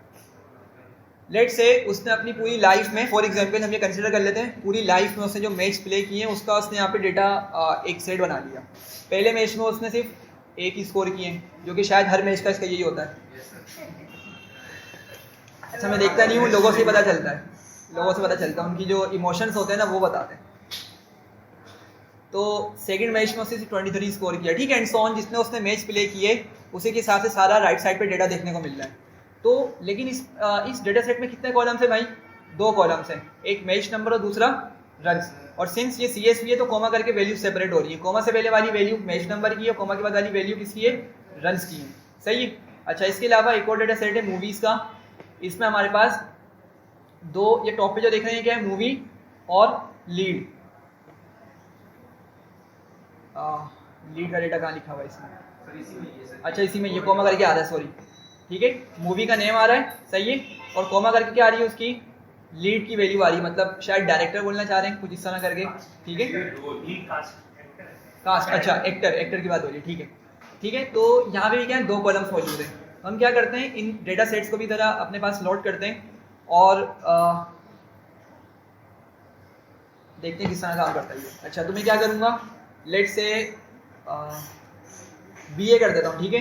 बाबर आजम को BA शॉर्टकट में हम इसको लिख लेते हैं और क्या लिखते हैं पे PD डॉट रीड CSV, और यहाँ पे क्या नाम पास करेंगे, क्या नाम था हमारा, मैच था ना, मैच डॉट CSV, सही है। और इसका डेटा कहाँ चला जाएगा, BA में चला जाएगा, सही है। ज़रा एक मतलब इसको एग्जीक्यूट करके देखते हैं किस तरह डेटा दिखा रहा है ये। मैंने लिखा पेरेंट और BA। तो अब ज़रा देख रहे हैं आप लोग, हमें ये सेपरेटली 2 कॉलम्स दिखा रहा है, ठीक है। अच्छा, ये तो इंडिसेस हैं लेफ्ट वाले, तो ये कॉलम कंसिडर नहीं होते, ये समझिएगा, ये कॉलम कंसिडर नहीं होते। जो एक्चुअल कॉलम्स हैं आपके पास वो यही हैं, मैच नंबर्स और रन्स हैं। अभी हम इसमें इंडेक्सिंग स्लाइसिंग करेंगे ना, तो आपको ये बात पता होनी चाहिए कि इंडेक्सिंग आपकी अगर 0 दे रहे तो मैच नंबर से निकल के आने वाला है। 0 का हर किस मतलब ये नहीं कि इंडिसेस लेकर आओ, 0 का मतलब क्या होगा, जो फर्स्ट कॉलम है उससे वैल्यूज को लेकर आओ, उस डेटा को लेकर आओ, समझ रहे हैं बात को। अच्छा, लेकिन क्योंकि हम सीरीज पढ़ रहे हैं ना, हम क्या पढ़ रहे हैं, सीरीज पढ़ रहे हैं, तो सीरीज में कितने कॉलम्स होते हैं भाई, 1 कॉलम होता है। लेकिन यहाँ तो 2 कॉलम्स आ गए, यहाँ पे क्या आ गए, 2 कॉलम्स आ गए। तो अगर मैं एक काम करता हूँ, मैं लिखता हूँ BA डॉट D टाइप्स, ठीक है। तो अच्छा, इससे नहीं आ रहा, 1 मिनट, अगर मैं यहाँ पे टाइप लिखता हूँ, टाइप में क्या बता रहा है, ये डेटा फ्रेम दिखा रहा है, ये क्या दिखा रहा है, डेटा फ्रेम। अच्छा, अगर यही चीज़ मैं पुराने वाली चीज़ों पे करूँ, लेट्स मैंने टाइप लिखा टाइप ऑफ S1 S2 जो कि हमने काम किया हुआ है, तो क्या दिखा रहा है, ये एंड में देखें सीरीज बता रहा है, सही है। तो डेटा फ्रेम हमारा नेक्स्ट क्लास का टॉपिक है, पहले सीरीज पढ़ेंगे फिर डेटा फ्रेम पे जाएंगे। तो डेटा फ्रेम हमने पे शायद मैंने बताया भी था कि 1 से ज़्यादा कॉलम्स होंगे तो उसको डेटा फ्रेम बोला जाता है, सही है। तो बिल्कुल वो सही बोल रहा है, हमारे जो BA का हमने डेटा यहाँ पे लोड किया उसमें 2 कॉलम्स है, तो डेटा फ्रेम से ही कंसिडर कर रहा है। लेकिन क्या करना है, इसको मुझे CSV सीरीज बनाना है, इसको मुझे क्या बनाना है, सीरीज बनाना है। तो क्या कर सकता हूँ, मैं इसका एक कॉलम कम करूँगा, ये वाला मेश नंबर कॉलम क्या करूँगा, कम करूँगा, और इसको मैं क्या बना दूंगा, इसको मैं इंडेक्स बना दूंगा, इसको मैं क्या कर दूंगा, कस्टम इंडिसेस के तौर पे इसको मैं यूज़ कर लूँगा। अभी जो हमारी पीछे बात हो रही थी कि अगर डेटा बहुत ज़्यादा बड़ा हो तो हम क्या उसको मैनुअली लिखेंगे, मैनुअली लिखने की ज़रूरत नहीं है, उसमें तो बहुत ज़्यादा टाइम कंज्यूम होगा। तो हम क्या करेंगे, इसी चीज़ को इंडेक्स बनाकर हम सेव करवा लेंगे, सही है। तो देखते हैं ज़रा क्या करूँगा मैं, जब मैं डेटा यहाँ पे लोड कर रहा हूँगा तो मैं यहाँ पे कॉमा लगाकर इंडेक्स पास करूँगा, ठीक है। आई थिंक इंडेक्स कॉल होगा, हाँ इंडेक्स कॉल का मैंने यूज़ किया, सही है, इंडेक्स कॉल का यूज़ किया। और मैं क्या बताऊँगा इसको, मैच क्या नाम है उसका, मैच नंबर था, मैच अंडरस्कोर नंबर नाम था इस कॉलम का, मैंने इसको ये नाम दे दिया, सही है। ज़रा एग्जीक्यूट करके देखते हैं चल रहा है, एग्जीक्यूट हो गया। वापसी आते हैं और BA को यहाँ प्रिंट करते हैं। तो ज़रा देखें अब क्या हुआ, हमारा डेटा मैच नंबर क्या बन चुका है, इंडेक्स बन चुका है, और रन्स हमारे पास एक्चुअल कॉलम का डेटा दे दिया, सही है। तो अब मैच नंबर एक्चुअली हमारी इंडेक्सिंग में नहीं आने वाला। इंडेक्सिंग से मुराद अभी हम इंडेक्सिंग स्लाइसिंग करेंगे, हम अपने डिजायर्ड कॉलम से डेटा जब निकाल रहे होंगे तो फिर हमारा, अगर मैं 0 लिखूंगा तो क्या मिलेगा, मुझे रन्स का ही कॉलम मिल रहा होगा। ये बात समझ रहे हैं आप लोग, रन्स का ही कॉलम देखने को मिल रहा होगा, मैच नंबर नहीं आएगा। मैच नंबर अब इंडिसेस के तौर पे यूज़ हो रहा होगा, समझ रहे हैं बात को। तो अगर मैं बोलता हूँ 4 इंडेक्स पे जो वैल्यू मौजूद है उसको लेकर आओ, तो क्या लेकर आएगा वो, 12 लेकर आएगा, सही है। अब वो बिल्कुल इसी लिहाज से चलेगा, अब वो 0-1 वाली चीज़ भूल जाए, क्योंकि हमने 0-1 के हिसाब से इसको हटा दिया है। ये मेरी बात समझ रहे हैं आप लोग, इंडिसेस हमेशा 0 से चलती है, कहाँ जाती है, एंड तक जाती है जहाँ भी उसका डेटा खत्म हो रहा है, 1 नंबर कम हो जाता है लेंथ से, सही है। लेकिन अब हमने सिंस इसको खुद से अपने कस्टम इंडिसेस दे दिए और हमने इसको 1 से स्टार्ट करवाया, तो अब ये 1 से ही चलेगा। अब अगर मैं इसको 0 बोलूँगा तो कंफ्यूज हो जाएगा और डेटा नहीं लाकर दे सकेगा, सही है यहाँ तक। अच्छा, सिमिलरली हम ये काम करने वाले हैं किसके साथ, डेटा हमारा मूवीज़ वाला था उसको भी हम जल्दी से लोड कर लेते हैं। मैं नीचे जाता हूँ और मैं मूवीज़ को भी लोड करके उसको MV बोल देता हूँ, MV equals to PD dot read CSV, और यहाँ पे नाम देते हैं उसका, क्या नाम था उसका, मूवीज़ डॉट CSV, ठीक है। अगेन चले पहले इसको एक मरतबा लोड करते हैं और देखते हैं कि इसमें क्या क्या मौजूद है। 2 कॉलम्स है ना हमारे पास, इसमें भी एक मूवी का है और दूसरा कौन सा है, लीड, हाँ एक्टर्स का कॉलम है, ठीक है। तो यहाँ पे क्या करते हैं हम, अगेन सॉरी, यहाँ पे इसको इंडेक्स कॉलम करके मूवी का नाम क्या बोलते हैं इसको, हमारे मूवी के नाम को इंडेक्स बना दो।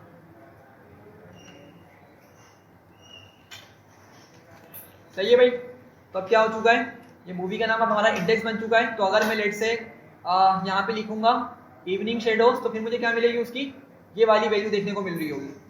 समझ रहे हैं। अब इंडेक्स यहाँ पे काम किस तरह करेगा, ये इस स्ट्रिंग के बिहाफ पे काम कर रहा होगा। ये बात सबको क्लियर हो रही है। अभी मैंने ऊपर एबीसीडी करके दिखाया था ना आपको, एबीसीडी करके दिखाया था, बिल्कुल वही वाली चीज़ है। अब वो सिर्फ एबीसीडी मैंने दिया था, यहाँ पे पूरे पूरे नेम्स आ गए प्रॉपर तरीके से। ठीक है, तो हम क्या कर सकते हैं, अब इंडिसेस को इस तरह से यूज़ कर रहे होंगे। देखते हैं इसको फिलहाल आगे जाके। तो यहाँ तक सबको क्लियर है। अच्छा, आगे बढ़ते हैं सीरीज के मेथड्स। अब जो चीज़ पढ़ रहे हैं ना, ये थोड़ी इंपॉर्टेंट है, इसको ज़रा समझिएगा, ये आपकी डेटा फ्रेम पे भी काम करेगी। अब हेड लिखा हुआ है, हेड क्या होता है, अगर हमें डेटा फ्रेम से कुछ 5 की टॉप रोज चाहिए, टॉप 5 रोज चाहिए मतलब, ठीक है, तो हम क्या यूज़ करेंगे, हेड का यूज़ कर लेंगे। तो लेट्स अगर मैं यहाँ पे लिखता हूँ BA, ठीक है, BA बाबर आजम के स्कोर को शो कर रहा है मैच पे, और मैंने यहाँ पे लिखा हेड और बस मैंने ब्रैकेट बना दिया। ठीक है। अच्छा, ये मेथड्स हैं, ये क्या है, मेथड्स हैं, अब एट्रीब्यूट्स नहीं है ये। सही है। तो क्या हुआ, इसको एग्जीक्यूट किया तो हमें टॉप की 5 रोज का डेटा लाकर दे रहा है। बात समझ आ रही है, सिंपल सी चीज़ है। हेड किया, फर्स्ट 5 रोज का डेटा उठा के लाके दे दिया। अच्छा, अगर आप चाह रहे हैं कि नहीं 5 भी चाहिए, 10 चाहिए, बाई डिफॉल्ट कितने लाता है ये, 5 लाता है। आप बोले नहीं कम चाहिए, 3 चाहिए, तो भाई अंदर नंबर पास कर दें, 3 दिए, अब क्या करेगा, 3 रोज का डेटा ले आएगा। या अगर आपको ज़्यादा डेटा चाहिए, टॉप का डेटा चाहिए, लेकिन क्या चाहिए, 10 तक का चाहिए, तो आप 10 पास कर दें। सॉरी, तो क्या करा इसने, हमारी उन 10 रोज का डेटा लाके दे दिया। सही है, यहाँ तक सिंपल सी चीज़ है। अच्छा, टेल क्या करेगा, टेल एंड का डेटा लेकर आएगा। टेल डेटा का जो एंड है ना, वहां से डेटा लेकर आ रहा होगा, -1 से। हाँ -1 से। लेकिन किस तरह होगा समझते हैं, नहीं -1 से बताता हूँ मैं क्या इसका सेंस बताता हूँ। लेट से मैंने लिखा BA डॉट टेल लिखा, तो पता है क्या करेगा, समझिएगा, ये भी 5 रोज लाएगा। देख रहे हैं, ये बता रहे हैं डॉक्यूमेंटेशन में क्या 5 लेकर आएगा, बाय डिफॉल्ट 5 रोज का लेगा डेटा, लेकिन कौन सी, लास्ट की 5 रोज का डेटा लेकर आएगा। जो लास्ट के 5 डेटा पॉइंट्स है ना, वो डेटा में लाकर देने वाला है। ठीक है, टेल एग्जीक्यूट किया, तो अब ये क्या कर रहा है, 211 से लेके 215 तक का हमें डेटा उसका लाके दे रहा है। ठीक है, तो टोटल इसके कितने थे, टोटल जो है वो उसके 215 ही थे, 215 टोटल मैच से। सही है। तो यहाँ पर उसने क्या किया, 211 से लेके लास्ट के 5 रोज का डेटा लाकर दे दिया। सही है। हेड स्टार्ट की 5 रोज, टेल लास्ट की 5 रोज। अच्छा, अगेन उसमें भी ये वाला सिनेरियो कि आपको कम चाहिए तो आप 3 बोल दें। अब क्या करेगा, लास्ट की 3 का डेटा ले आएगा। हाँ हाँ, देखते हैं, सैंपल का यूज़ करते हैं, बताता हूँ मैं। लेकिन वो बीच से नहीं आता, वो आपका रैंडम लेकर आ रहा होता है। बीच के लिए कोई नहीं है, बीच के लिए फिर हमें कुछ क्यूरीज रन करनी पड़ेंगी। लेकिन ये आपकी जो बाय डिफॉल्ट है वो क्या करते हैं, टॉप से ले आएगा या तो एंड से ले आएगा वो डेटा को। सही है। अच्छा, अगर ज़्यादा चाहिए तो आप क्या बोलें, इसको बता दें कि 13 ले आओ। ठीक है, 13 डेटा पॉइंट्स ले आओ, तो क्या करेगा, उसी के लिहाज से ही आपको डेटा लाकर दे देगा। सही है। तो कुछ मैच में उसने बिल्कुल ही स्कोर नहीं किया हुआ। ये बात समझ आ रही है यहाँ तक। अच्छा, सैंपल क्या करता है, हेड क्या करता, टॉप की ला रहा था, टेल बॉटम की ला रहा था, सबसे लास्ट वाली रोज को ला रहा था। सैंपल क्या करेगा, सैंपल आपका डेटा जाएगा, मतलब सैंपल आपका रैंडम डेटा लाएगा, वो भी एक रो लाएगा। बस कितनी रो लाएगा, एक रो का डेटा लाएगा, वो भी रैंडम होगी। ठीक है, एग्जीक्यूट करते हैं। तो अभी मैच नंबर कौन सा उठाया, 50 उठाया, और इसके रन कितने, 11 है। अगर दोबारा से इसको एग्जीक्यूट करूंगा तो कुछ और लेकर आ जाएगा, 24 ले आया, 24 इसका डेटा। हाँ, बताता हूँ, इसका बाय डिफॉल्ट कितना 1 लाता है, ये बाय डिफॉल्ट लाता है 1। लेकिन आप बोल रहे नहीं, रैंडम आपको चाहिए भी डेटा, और क्या चाहिए, लेट से 10 रोज का डेटा चाहिए, 10 डेटा पॉइंट्स चाहिए, तो आप इसमें बता दें कि भाई 10 डेटा पॉइंट्स लाओ। तो क्या करेगा, अभी 10 डेटा पॉइंट्स को बिल्कुल रैंडमली उठा के ले आएगा। सही है जी। हाँ, ये कंप्लीट डेटा सेट पे ही काम कर रहा है, लेकिन रैंडम उठा लेगा 10 डेटा पॉइंट्स को रैंडम उठा के ला कर दे देगा। जी नहीं, डुप्लीकेट नहीं करता, डुप्लीकेट नहीं करता। ये क्या करता है, जो आपके यूनिक डेटा पॉइंट्स होंगे ना, मतलब जो डेटा में डेटा मौजूद है उन्हीं को लेकर आ रहा होगा। अगर एक मरतबा इसने डेटा उठा लिया तो फिर दोबारा से उसको लेकर नहीं आएगा, अगली मरतबा कोई न्यू डेटा ही ला रहा होगा। ठीक है यहाँ तक। अच्छा, तो ये 3 चीज़ें हमने पढ़ी है, क्लियर है। हेड, टेल और सैंपल क्या करता है। सही है, आगे बढ़ते हैं। वैल्यू काउंट्स, अब वैल्यू काउंट्स क्या करता है, हमें बताता है कि जो डेटा है ना, हमारे पास डेटा है वो हमारे पूरी डेटा सेट में कितनी मरतबा आया है, ठीक है, पूरे डेटा सेट में कितनी मरतबा हमारे पास आया है, सही है। अब लेट से हमारे पास यहाँ पर एक तो हमने मैच का किया है और मूवीज़ का किया है, और हमने ऊपर कुछ सीरीज़ बनाई हुई थी, ठीक है। अगर मैं एक मिनट दें ज़रा, S4 को कॉल करता हूँ मैं, S4 में ये इस तरह से डेटा आ रहा है। अच्छा, एक और चीज़ मैंने इसको भी देखा है, आपका ये S4 इसी तरह से दिखाता है, ठीक है। S4 जो है हमने इसको डिक्शनरी से बनाया था ना, डिक्शनरी से, तो डिक्शनरी से आपको डेटा इसी तरीके से दिखाता है, इसका डिफॉल्ट बिहेवियर ही है, ठीक है। मुझे याद पड़ता है शायद वो नॉर्मल कॉलम की फॉर्म में दिखाता है, लेकिन ये इसी तरह से डेटा ला के दे रहा होगा। इसको CSV फाइल में सेव कर लेते हैं। हाँ, फिर वो करेगा, नॉर्मल उसी तरीके से ले आएगा, ठीक है। अच्छा, एक काम करते हैं, मैं फिलहाल मूवीज़ का डेटा सेट नहीं यूज़ कर रहा, मैं खुद से एक सीरीज़ बनाता हूँ और उसको यूज़ करता हूँ। लेट्स से मैं यहाँ पे करता हूँ S5 और यहाँ पर हम PD डॉट सीरीज़, और यहाँ पे हम लेट से कुछ स्ट्रिंग्स यूज़ करते हैं, ठीक है। लेट से अनस, जाहिद, और कोई नाम बताएं मुझे, अपने अपने कोई बता दें, सवेर, सुहेल,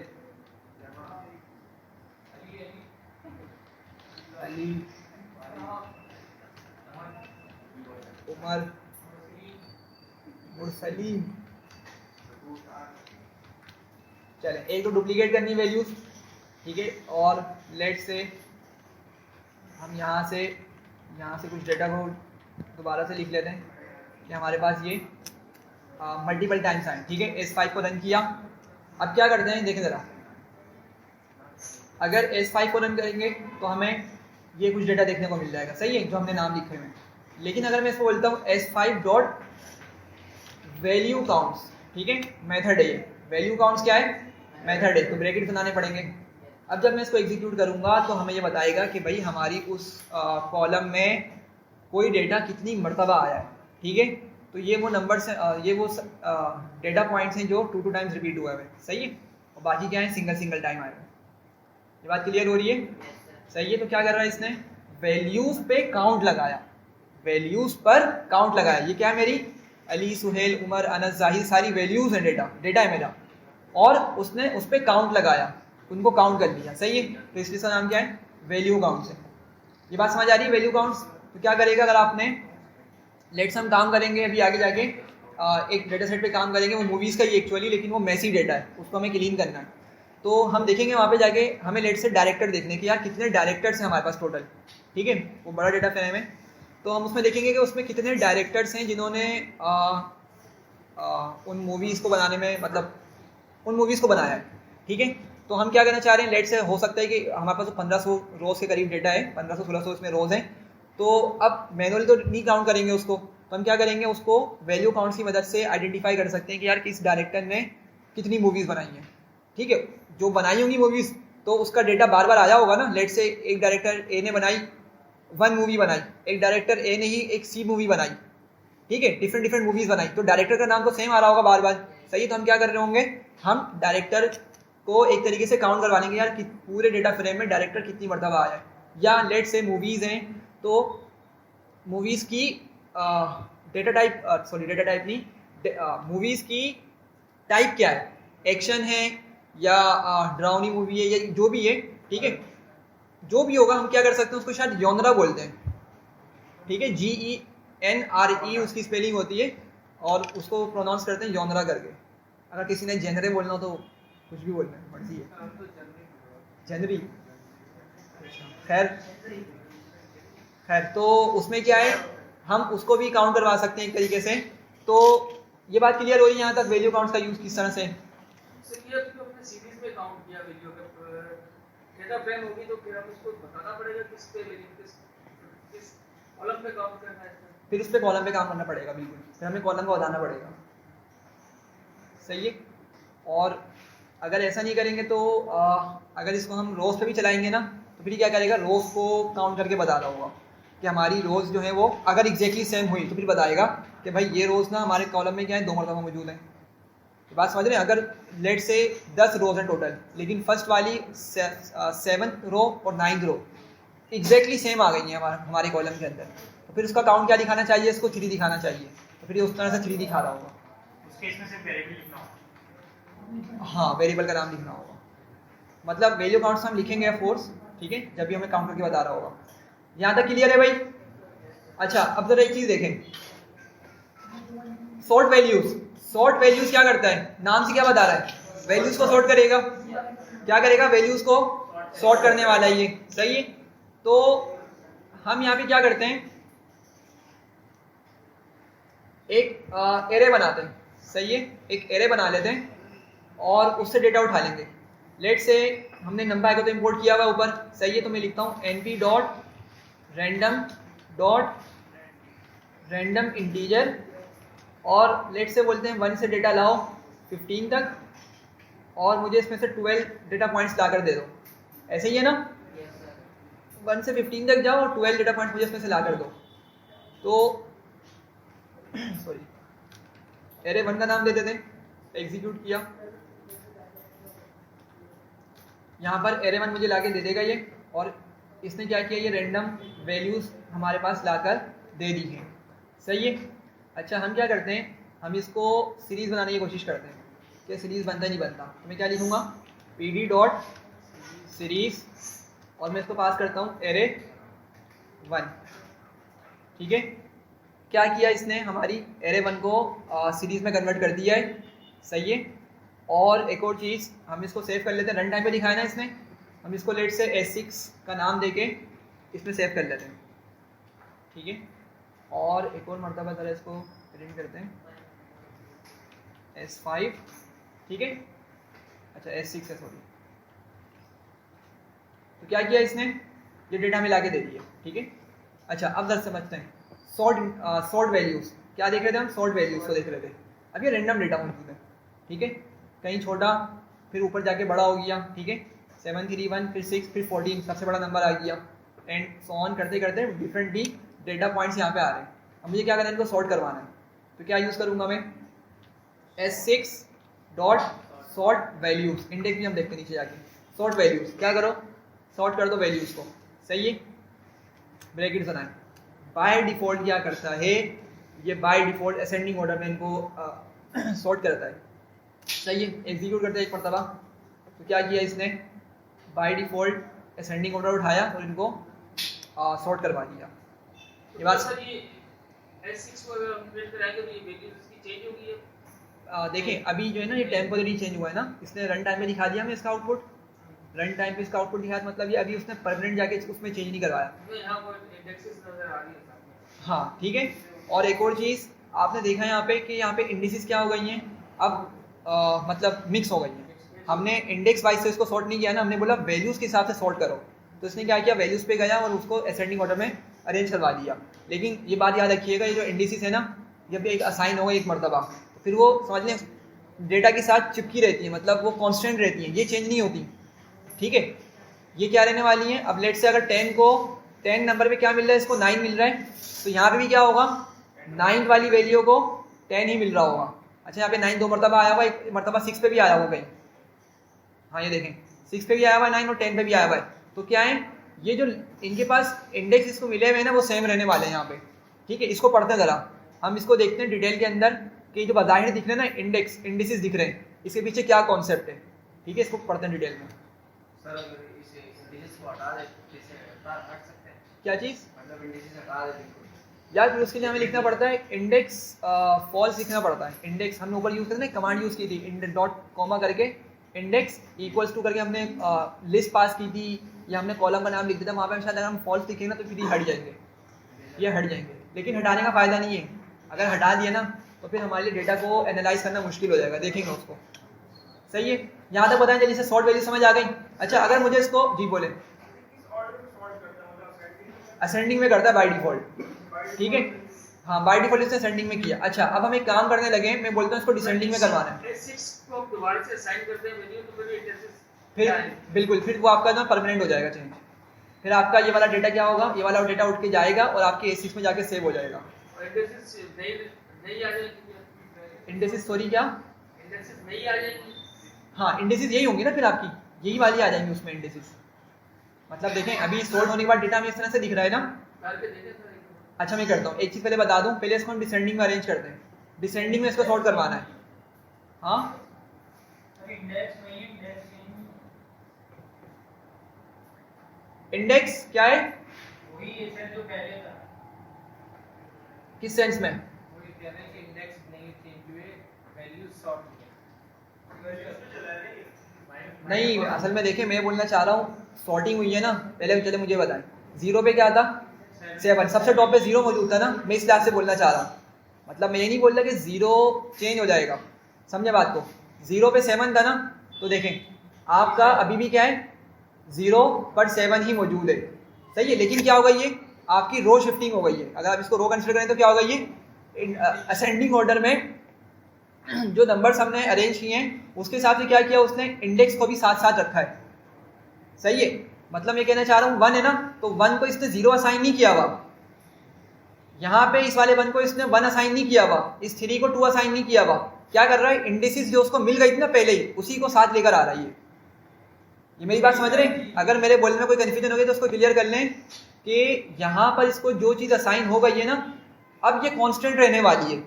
अब ये उस नंबर के साथ कांस्टेंट रहने वाली है। जैसे 5 को 12 मिला हुआ है, 5 हमारा इंडेक्स है, ठीक है। क्या मिला हुआ है इसको, 12 मिला हुआ है।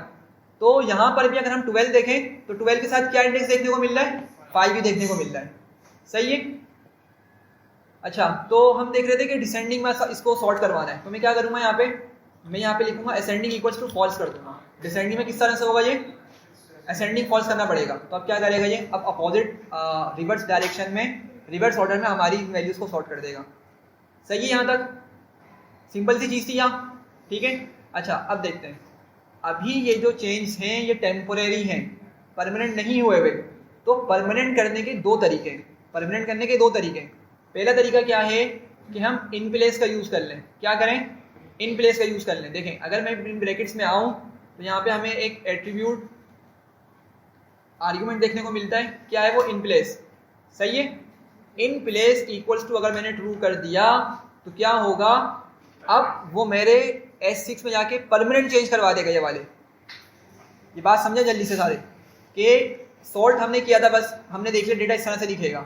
तो अगर मैंने अंदर ब्रैकेट में जाके इन प्लेस ट्रू कर दिया ना, तो क्या करेगा, अब यही वाली वैल्यूज उठा के मेरी किस में डलवा देगा, वो S6 में परमानेंटली सेव करवा देगा। हाँ अब आपका ओरिजिनल डेटा चेंज हो जाएगा। अगर मैं इसको रिमूव कर दूँ तो आपने देखा होगा कि हमारे ओरिजिनल डेटा पे कोई फर्क नहीं पड़ रहा, हमें सिर्फ रन टाइम पे दिखा रहा है। ये बात आप लोगों को समझ आ रही है ना, ये हमने पहले भी बात काफ़ी मरतबा डिस्कस करी है, उसमें NumPy में भी इसको डिस्कस किया हुआ है और पीछे भी हमने डिस्कस किया इसको पाइथन पढ़ते हुए।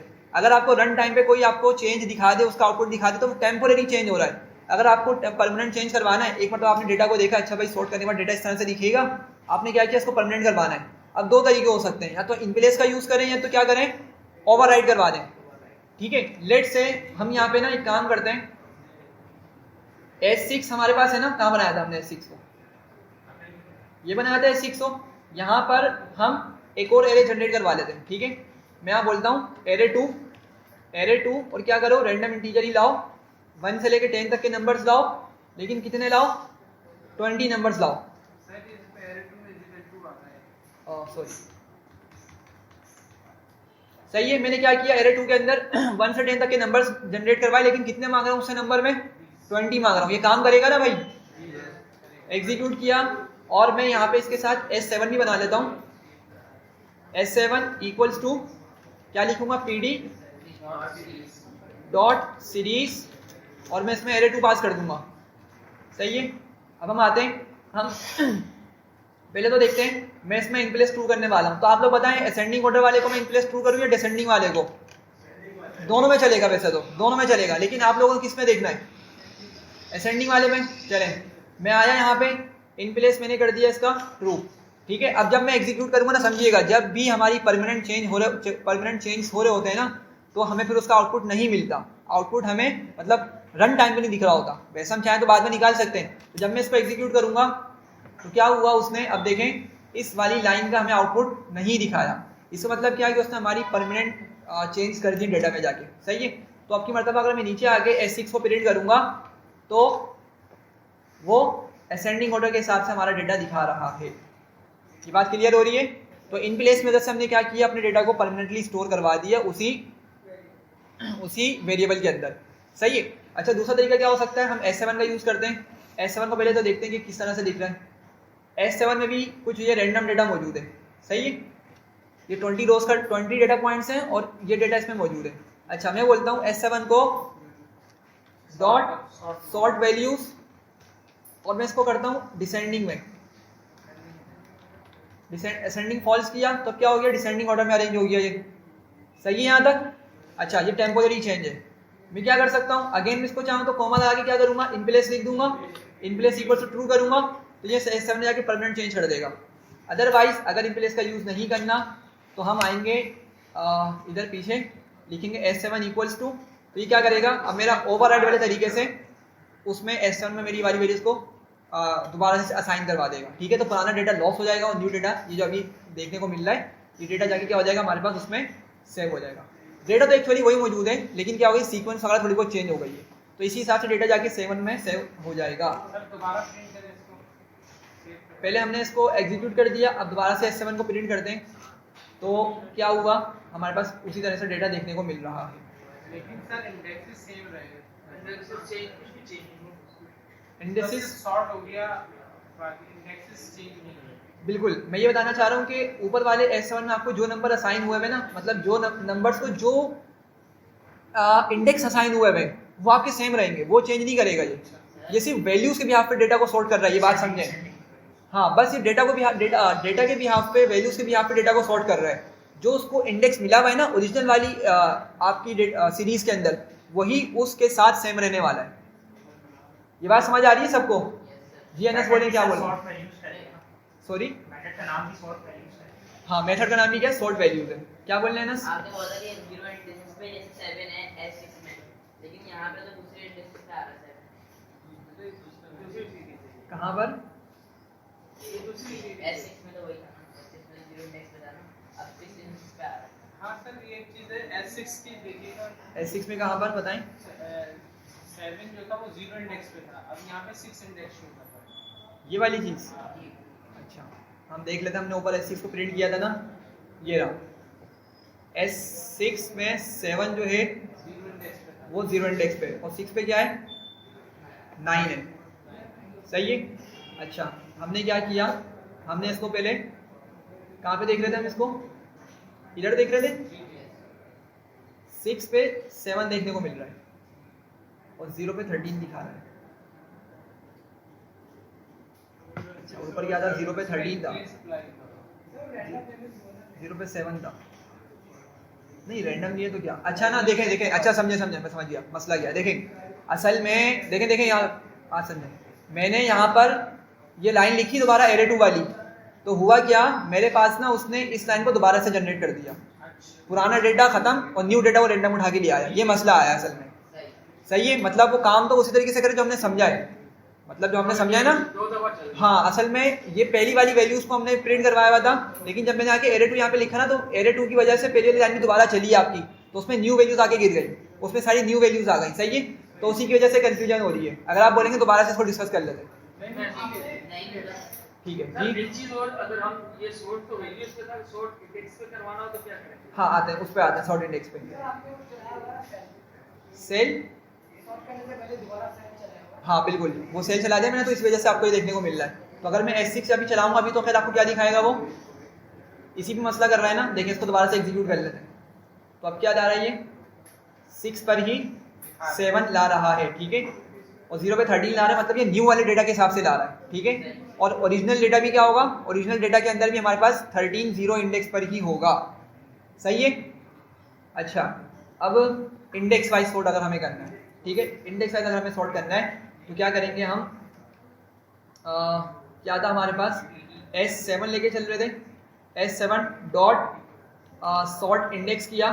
ठीक है, यहाँ पे हमने ब्रैकेट बना के इसको एग्जीक्यूट किया, बस एग्जीक्यूट किया तो क्या हुआ, अब इसने हमें इंडिसेस वाइज डेटा को सॉर्ट करके दे दिया। सही है। अब भले वैल्यूज मिसमैच हो जाए, मतलब बड़ी ऊपर आ जाए, छोटी नीचे आ जाए, उसके बाद फिर बड़ी सबसे नीचे आ जाए, कोई फ़र्क नहीं पड़ता। अब हम इंडिसेस पे सॉर्टिंग कर रहे हैं कि भाई मेरे इंडिसेस मुझे सही चाहिए, वैल्यूज़ जैसी भी हो। सही है। अगेन अगर हमें इसको रिवर्स ऑर्डर में करवाना है, मतलब डिसेंडिंग ऑर्डर में करवाना है, तो क्या करेंगे, वही कमांड है हमारी, एट्रीब्यूट है फॉल्स का, एग्जीक्यूट करेंगे तो अब वो रिवर्स ऑर्डर में कर देगा। सही है। बिहेवियर सेम है, बस डिफरेंट काम कहाँ पे कर रहा है, वो वैल्यूज पे काम कर रहा था, ये कहाँ पे काम कर रहा है, ये इंडेक्सिंग पे काम कर रहा है। क्लियर है। अच्छा, दूसरी चीज़ भी सेम है, इन प्लेस वाली। इन प्लेस वाली भी क्या है हमारे पास, सेम तरीका। अगर आपने यहाँ पे इन प्लेस कर दिया तो क्या करेगा, हमारी S7 में जाके परमानेंटली सेव करवा देगा। ठीक है। तो फिलहाल मैं इसको इन प्लेस 2 नहीं करवा रहा, लेकिन अगर इसको कमांड को रन करेंगे तो क्या होगा, वो हमारे S7 में परमानेंट चेंज करवा देगा। हाँ, ओवरराइट कर देगा। एग्जैक्टली कर दो वो। इसका मतलब हो कि बिहाइंड द सीन है कि इंडेक्सेस और चल रही है। क्या चल रही है, सॉरी, बिहाइंड द सीन है कि इंडेक्सेस और है जो ओरिजिनल है। बिल्कुल बिल्कुल यही मतलब है। मैं इसको एक्सप्लेन करता हूँ, अब आपने डिस्कस करने में बता देता हूँ। एक चीज़ समझ लिया, यहाँ पे पॉइंट आ गया तो इसको डिस्कस कर लेता हूँ। असल में ये जो दिख रहे हैं ना नंबर्स, ये इंडिसेस हैं ही नहीं, ये बात समझें। अभी तो मैं इंडिसेस करता चला आ रहा हूँ, लेकिन ये जो नंबर्स देखने को मिल रहे हैं ना आपको, ये इंडिसेस हैं ही नहीं, ये कहलाते हैं लेबल्स। फ्रंट पे आपको जो दिख रहे हैं ना, मतलब हम उसको इंडेक्स सिर्फ इस हद तक बोल रहे होते हैं कि यार इससे हमें ना रो का आइडिया हो रहा होता है, बस इस हद तक बोल रहे हैं। लेकिन हम इनको देख रहे हैं ना, दिखने में बज़ाहिर नंबर है, लेकिन ये हैं क्या, ये लेबल्स हैं। ये क्या है, लेबल्स। लेबल्स हमने ऊपर यूज़ किए थे, मैंने कुछ नंबर्स को ABCD असाइन किया था ऊपर, याद होगा। सही है, हमने कुछ नंबर्स को ABCD असाइन किया था। तो जिस तरह वो ABCD लेबल्स हमारे बन गए थे ना, ये भी हमारे लेबल्स ही बन के दिख रहे हैं। तो क्या मतलब हुआ, क्या पाइथन के पास इंडेक्सिंग नहीं होती फिर? देखें, समझे इस बात को, ये पॉइंट आ गया तो उसको जल्दी से समझ लें कि फिनोमेना क्या है कि हमें जो फ्रंट पे सामने नंबर्स देखने को मिल रहे हैं, ये सिर्फ देखने की हद तक सिर्फ इंडेक्स कहलाएंगे। एक्चुअल में ये इंडिसेस नहीं है, इसको प्रूफ करेंगे डेटा फ्रेम पे जाके। ये सिर्फ लेबल्स हैं हमारे, ये क्या है, लेबल्स हैं। तो पाइथन पांडास क्या करता है, पाइथन ना अपनी आसानी के लिए या अपनी वर्किंग के लिए एक इंटरनल इंडेक्सिंग अपने पास स्टोर करता है। इंटरनल होती है लेकिन वो, सही है, अपनी आसानी के लिए क्या करता है, इनकी इंटरनल इंडेक्सिंग अपने पास स्टोर रखता है। सही है। तो वो असल चीज़ होती है जिसमें पांडास काम करता है। ठीक है। तो सामने जो देख रहे हैं ये लेबल्स हैं। ठीक है। लेबल्स के साथ मतलब हम लेबल्स को रखते हैं अपने पास जानबूझ के। अभी एक क्वेश्चन आता है ना कि हम लेबल्स को अगर हटाना चाहें, इंडेक्स बोल रहे हैं हम इसको, अगर हम इंडेक्स को हटाना चाहें हटा सकते हैं, लेकिन बाद में हमें ही मसला होगा, हम ये आइडेंटिफाई ही नहीं कर सकेंगे भाई हम कौन सी रो पे खड़े हुए हैं। अगर हम 1600 रोज की डेटा पे काम कर रहे हैं और लेट से मुझे कोई रो निकाली, मैंने किसी रो को निकाला जिसमें लेट से कोई मुझे एक मैक्सिमम वैल्यू निकाली, लेट से मैंने एक ऐसी रो निकाली जिसमें क्या है, पूरे कॉलम की मैक्सिमम वैल्यू मौजूद है। कैसे निकलेगी इसको हम देखेंगे बाद में आगे जाकर। तो अब मैंने वो रो तो निकाल ली, लेकिन अगर मैंने उसको लेबल्स ही हटा दिया, उसमें मैंने अगर इंडेक्स ही हटा दिया, तो मैं किस तरह आइडेंटिफाई करूंगा कि यार वो कौन से नंबर की रो है। अब क्या मैं उसको जाके मैनुअली उसको जाके तलाश करूंगा कि वो कौन से नंबर पर आ रही है मेरे डेटा फ्रेम में। सही है। तो इसको कंटिन्यू करते हैं, मतलब हम इसको फर्दर डिस्कस करेंगे लॉक और आई लॉक पढ़ते हुए। ये दो तरीके होते हैं इंडेक्सिंग और स्लाइसिंग करने के। ठीक है, उसको हम पढ़ेंगे तो इंशाल्लाह फिर आपको और अच्छे से क्लियर हो जाएगा। लेकिन बज़ाहिर बस ये समझ लें कि दिखने में ये नंबर्स हैं, मतलब दिखने में नंबर्स लग रहे हैं और इसको हम इंडेक्सिंग बोल रहे हैं, लेकिन एक्चुअली इंडेक्सिंग ना इसकी बैकएंड पे चल रही होती है, वो पाइथन ने अपने पास इंटरनली स्टोर की हुई है। ये एक्चुअल आपकी इंडेक्सिंग नहीं है, ये एक्चुअल आपकी इंडेक्सिंग नहीं है। ये क्या कहलाते हैं, आपके लेबल्स कहलाते हैं बेसिकली। इंडेक्सिंग क्यों बोल रहे हैं कि यार दिखने में, मतलब हम इसको इनकी मदद से डेटा को निकाल सकते हैं। ठीक है, इसकी वजह से हम डेटा को निकाल सकते हैं, तो इसलिए इसको सिर्फ इस हद तक इंडेक्स बोला जा रहा है, लेकिन ये हैं लेबल्स। सही है, आगे बढ़ते हैं और इसको फर्दर डिस्कस करेंगे बाद में। यहाँ तक सबको क्लियर है भाई? बहुत बेसिक से मेथड्स हैं, लेकिन ये मेथड्स ना आपकी पूरी पांडास में काम आने वाले हैं।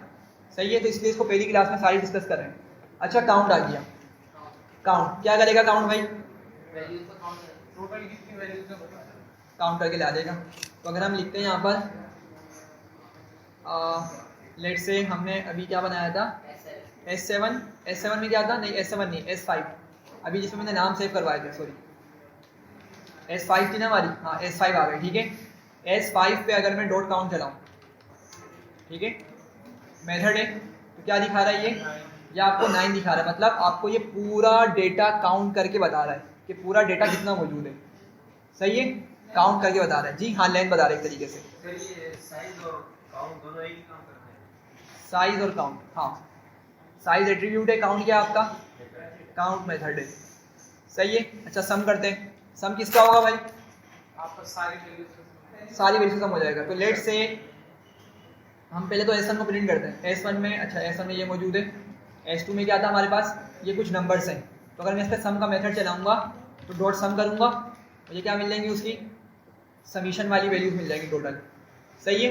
इसी तरीके से अगर मैं लिखता हूँ बी ए वो मैच के स्कोर हैं, और मैं अगर डॉट सम करता हूँ तो क्या करेगा? खुद से ही जाकर ये हमारे रन्स को सम कर लेगा। सही है। दो कॉलम्स है ना, लेकिन एक कॉलम को हमने क्या किया था? इंडेक्स बना दिया था। इंडेक्स कॉलम के तौर पर हम उसको ले आए थे, तो उस पर तो कोई ऑपरेशन परफॉर्म नहीं होने वाला। वो कॉलम का काम सिर्फ क्या रह गया है कि उस कॉलम की मदद से हम बाकी के डेटा को निकाल सकते हैं। बस उस कॉलम का ये काम रह गया है। ये मेरी बात समझ रहे हैं? मैं दोबारा बताता हूँ क्या बोल रहा हूँ। डेटा फ्रेम पे सम लगा दिया हमने। जी ये तो सीरीज पे लग रहा है, आपने जिस- डेटा फ्रेम पे लगा दिया सबको। देखें, डेटा फ्रेम पे तो फिर हम वहीं पे लगाएंगे जहाँ पे हमारे पास डेटा क्या हो? प्योरली फिर न्यूमेरिक डेटा हो, तो काम कर जाएगा वो। मेरी बात समझ रहे हैं? अगर लेट से डेटा फ्रेम के अंदर कॉलम्स हैं, लेकिन कॉलम्स सारे के सारे क्या न्यूमेरिक कॉलम्स हैं, तो सम काम कर जाएगा। सही है। अभी रन्स हैं, तो रन्स के बाद क्या करेगा? एक दूसरा कॉलम का नाम है, उसका सम करके ला देगा। एक तीसरा कॉलम उसका सम करके ला देगा। लेकिन अगर उसमें मिक्स डेटा मौजूद है हमारे पास, मतलब सारे कॉलम पे एक सम ले आएगा। मतलब एक साथ, मतलब एक कॉलम है, उसमें कुछ फिगर्स लिखी हैं, दूसरे कॉलम में फिगर लिखी हैं, सम क्या दोनों कॉलम्स को सम करके नहीं, दोनों कॉलम्स को नहीं करेगा, कॉलम्स वाइज करेगा सम। कॉलम वाइज सम करेगा। ठीक है, कॉलम वाइज सम करेगा। लेट से हम बात करते हैं वही स्टूडेंट का डेटा। लेट से उसमें एज एक कॉलम है, एक कॉलम है हाइट, बस ये दो डेटा मौजूद है। कोई उसमें नेम और कोई स्ट्रिंग वाला डेटा का कॉलम मौजूद ही नहीं है। तो अगर मैं उस डेटा फ्रेम पे सम लगाऊंगा तो क्या करेगा? एज का टोटल सम बता देगा, हाइट का टोटल सम बता देगा। ये बात समझ रहे हैं? और अगर उस डेटा फ्रेम में हमारे पास कोई स्ट्रिंग वाला, मतलब ऑब्जेक्ट वाला कॉलम भी हुआ, तो फिर सम वहाँ पे काम नहीं करेगा, फिर हमें इंडिविजुअल कॉलम्स को निकाल कर ही सम करवाना पड़ेगा। तो ये बात समझ रहे हैं सम किस तरह से काम कर रहा है? अच्छा, मैं यहाँ पे एक और बात कर रहा था, मेरे दिमाग से निकल गई। क्या डिस्कस करता है इससे पहले में? हाँ, बी ए डॉट हेड क्या करेगा? ये 5 रोज ले आएगा स्टार्ट की। तो जरा देखने में ये बात कर रहा था, समझे इस बात को। मैंने बी ए पर सम चलाया, क्या नंबर्स मिल रहा है मुझे? 6634 मिल रहा है। तो बेसिकली ये नंबर का जो सम है ना, वो कहाँ से आ रहा है? रन्स का सम करके ला रहा है। बस ये मैच नंबर का सम नहीं कर रहा। अगेन क्यों नहीं कर रहा? समझे, मैच नंबर को हमने सिर्फ क्या किया हुआ है?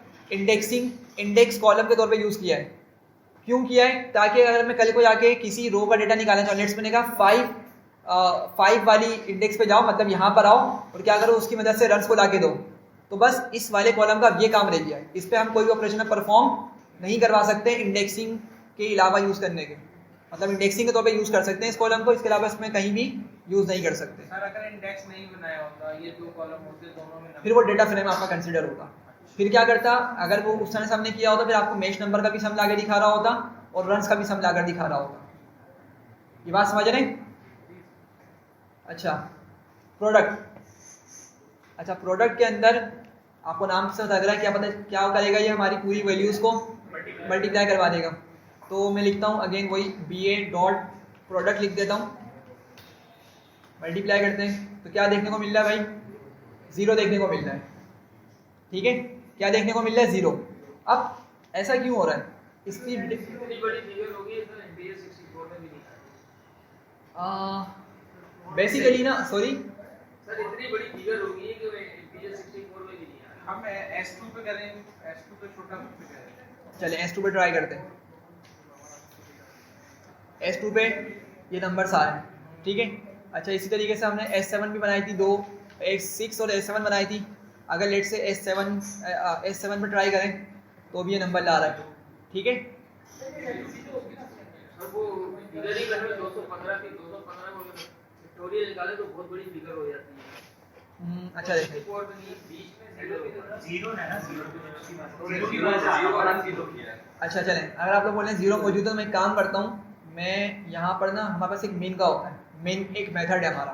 तो अगर मैं लेट से मीन चलाता हूँ और मैं लिखता हूँ क्या था, B A dot mean method है ना भाई, इस तरह से यूज़ होगा। मीन क्या दिखा रहा है? ये 0 दिखा रहा है। सही है, तो क्या किया उसने? सारी वैल्यूज़ को मल्टीप्लाई किया होगा, लेकिन अगर एक भी 0 आ गया तो क्या हो जाएगा? वो 0 दिखा देगा। लेकिन सर 0 लास्ट में तो नहीं होगा ना, मिडिल में होगा। वो तो कहीं भी हो। वो असल में पता है क्या करें? देखें इसको समझें। लेट से हम यहाँ पे आते हैं, बी ए की हमने टॉप 5 वैल्यूज निकाली थी, उसने 1 को मल्टीप्लाई किया 23 के साथ, 23 आ गया, 23 को मल्टीप्लाई किया 13 के साथ, एक आंसर आ गया, और फिर उस आंसर को मल्टीप्लाई करेगा 12 के साथ, फिर एक और बड़ा नंबर आ जाएगा। फिर इस तरह करते करते करते कहीं वो पहुंचा, उसको 0 मिल गया, तो 0 ही रहेगा। तो अब वो भले ऊपर का नंबर हो या नीचे का नंबर हो, वो 0 ही होने वाला है सारा।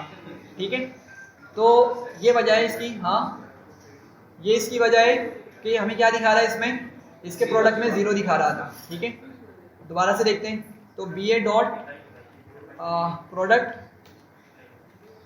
ठीक है, वो तो 0 दिखा रहा है। सही है भाई, यहाँ तक क्लियर हो रही है? आगे बढ़ते हैं, मीन। ठीक है, अच्छा ये मैथमेटिक्स वाला मीन है। ठीक है, एक मरतबा पत्नी कहा, मैं इसको डिस्कस कर रहा था तो वो बोलने मीन तो गलत चीज़ होती है, मतलब सेल्फिश टाइप का होता है ना बंदा। मैंने कहा वो वाला मीन नहीं है, मैथमेटिक्स वाला मीन है। सही है, पता है आपको क्या होता है? तो क्या करूँगा भाई, मैं सिंपल S7 लिख के यहाँ पे लिख लेता हूँ मीन, और ब्रैकेट बनाए उसका मीन ला के दे देगा। ठीक है, अच्छा आप लोग एक बात यहाँ पे नोट कर रहे होंगे कि हमारे पास NumPy में सारे फंक्शंस थे, यहाँ पे क्या है, मेथड्स हैं। NumPy में हम किस तरह यूज़ कर रहे थे, np.mean, np.median, np.sum, np.mean, sorry bracket के साथ कर रहे थे, लेकिन हम उसको किस तरह लिख रहे थे, हम उसको इस तरह से लिखते थे, np डॉट, अगर मीन निकाला तो मैं np.mean लिखूंगा इस तरह से, और ये फंक्शन है आपका, मीन फंक्शन है यहाँ पे NumPy में, लेकिन मीन हमारा पांडास में क्या है, मेथड है। सही है, मेथड क्यों है, क्योंकि वो आपका किस पे चल रहा है, वो ऑब्जेक्ट पे चल रहा है। ये देख रहे हैं, S7 एक ऑब्जेक्ट है। कौन सा ऑब्जेक्ट है, सीरीज का। मैंने कहा ना 2 डेटा टाइप्स हैं जो हम पढ़ रहे हैं, सीरीज और डेटा फ्रेम। तो S7 को हमने बनाया था सिंगल कॉलम, तो सिंगल कॉलम मतलब सीरीज हो गया, तो S7 भी क्या है हमारा, वो सीरीज का ही ऑब्जेक्ट है S7। तो हम इसको मेथड्स को ऑब्जेक्ट में चलाते थे हमेशा, तो इसीलिए हमारा ये मेथड है। सही है, अच्छा खैर मीडियन पे जाऊंगा मैं, तो अगर मैं लिखता हूँ S7 डॉट मीडियन, ठीक है, मीडियन क्या करता है भाई, जल्दी से बताएं, सेंट्रल पॉइंट ले आता है। ठीक है, सेंट्रल पॉइंट ले आएगा, डेटा का जो सेंटर होगा उस पॉइंट को लेकर आ जाएगा। सही है, 6 आ गया, तो उस डेटा का सेंट्रल पॉइंट कहाँ होगा, 6 होगा, तो वो 6 लेकर आ गया। अच्छा, इससे रिलेटेड ना, मीन और मीडियन से रिलेटेड एक बहुत इंपॉर्टेंट कॉन्सेप्ट है, इंशाल्लाह डेटा फ्रेम पे जब काम करेंगे ना, नेक्स्ट क्लास में कोशिश करते हैं, अगर स्टार्ट होता है हमारा तो वहाँ पे इसको डिस्कस करेंगे। सही है, मीन और मीडियन से रिलेटेड। ठीक है, बस अभी फिलहाल के लिए समझ लें कि मीन और मीडियन दोनों ही हमारी क्या कहलाती है, सेंट्रल टेंडेंसी। जब भी बात की जाए कि मेजरमेंट ऑफ सेंट्रल टेंडेंसी, कि हमें सेंट्रल पॉइंट से रिलेटेड कैलकुलेशन परफॉर्म करनी है, डेटा है ना हमारा, अब लेट से, अब यहाँ पे लेट से सारे हम लोग फॉर एग्जाम्पल जॉब करने वाले लोग हैं फॉर एग्जाम्पल, और हमने क्या किया, एक सैलरीज का कॉलम बनाया। ठीक है, एक सर्वे किया, सैलरी सारी कलेक्ट करी, उसमें सारी सैलरीज आ गई, तो क्या होगी, उसमें सैलरी की कुछ रेंज होगी कि भाई यहाँ से मिनिमम स्टार्ट हो रही है और यहाँ तक जा रही है मैक्सिमम। सही, तो अब हमें ये देखना होता है कि हमने वहाँ पर, मतलब हमारा जो सैलरी का कॉलम है ना, उसकी मिडिल वैल्यू क्या है, उसकी सेंट्रल वाली वैल्यू क्या है। ठीक है, ताकि हमें आइडिया हो सके, जब भी तो हम बोलेंगे ना एवरेज, एवरेज क्या होता है, एवरेज आपको क्या बताता है, आपको एवरेज सेंट्रल पॉइंट बताता है, और फिर हम उस सेंट्रल वैल्यू क्या बोल रहे होते हैं, सबसे हाई वाली वैल्यू को भी, मतलब सबसे ज़्यादा सैलरी जिसकी है, हम उसको भी बोल सकते हैं यार, लेट से कि एक सैलरी निकली 50,000 फॉर एग्जाम्पल, मीन वैल्यू क्या निकली सैलरी की 50,000, तो अगर किसी की 2 लाख सैलरी है, ठीक है, लेकिन किसी की अगर 12,000 सैलरी भी है फॉर एग्जाम्पल, तो जो हमने सबका मीन निकाला, हमें क्या वैल्यू मिली 50,000, तो हम ये बोल सकते हैं कि भाई तमाम लोगों की हमने कैलकुलेशन परफॉर्म करने के बाद जो एवरेज सैलरी निकाली वो कितनी बन रही है, 50,000।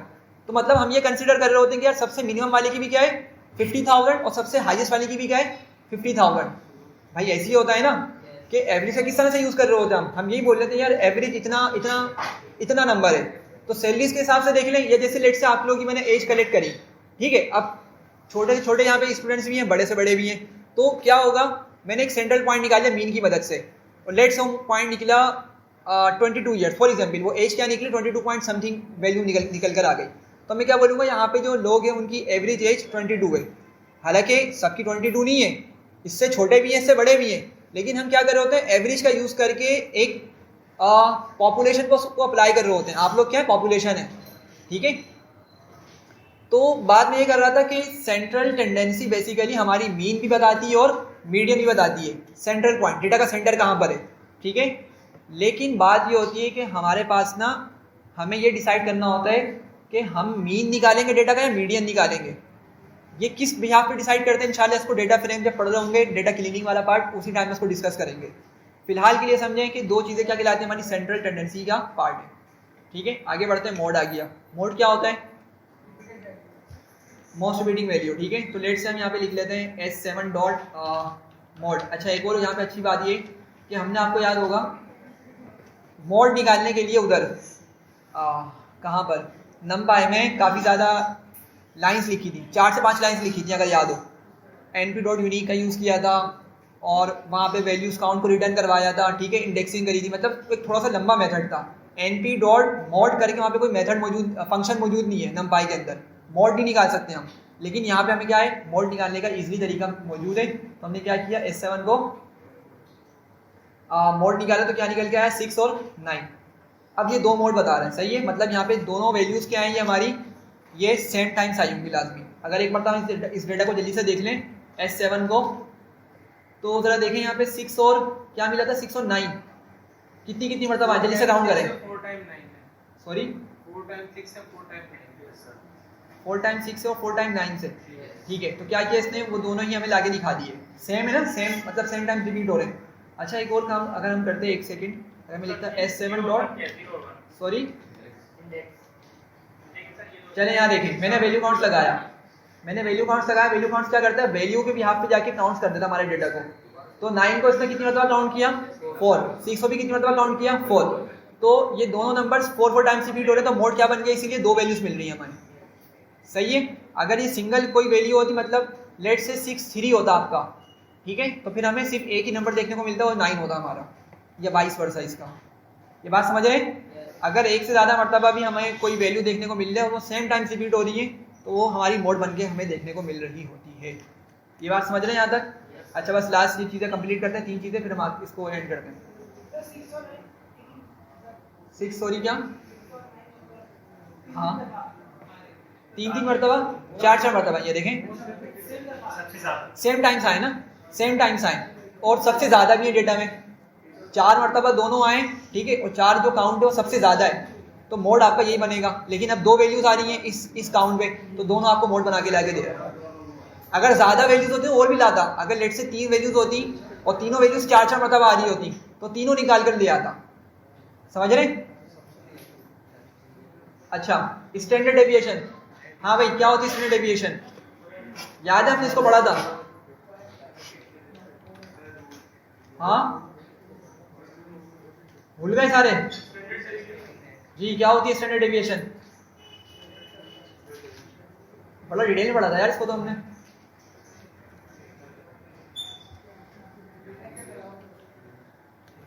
स्प्रेड हुआ, हाँ, डेटा का स्प्रेड बताता है। स्टैंडर्ड डेविएशन हमें बताता है कि डेटा का स्प्रेड कितना है।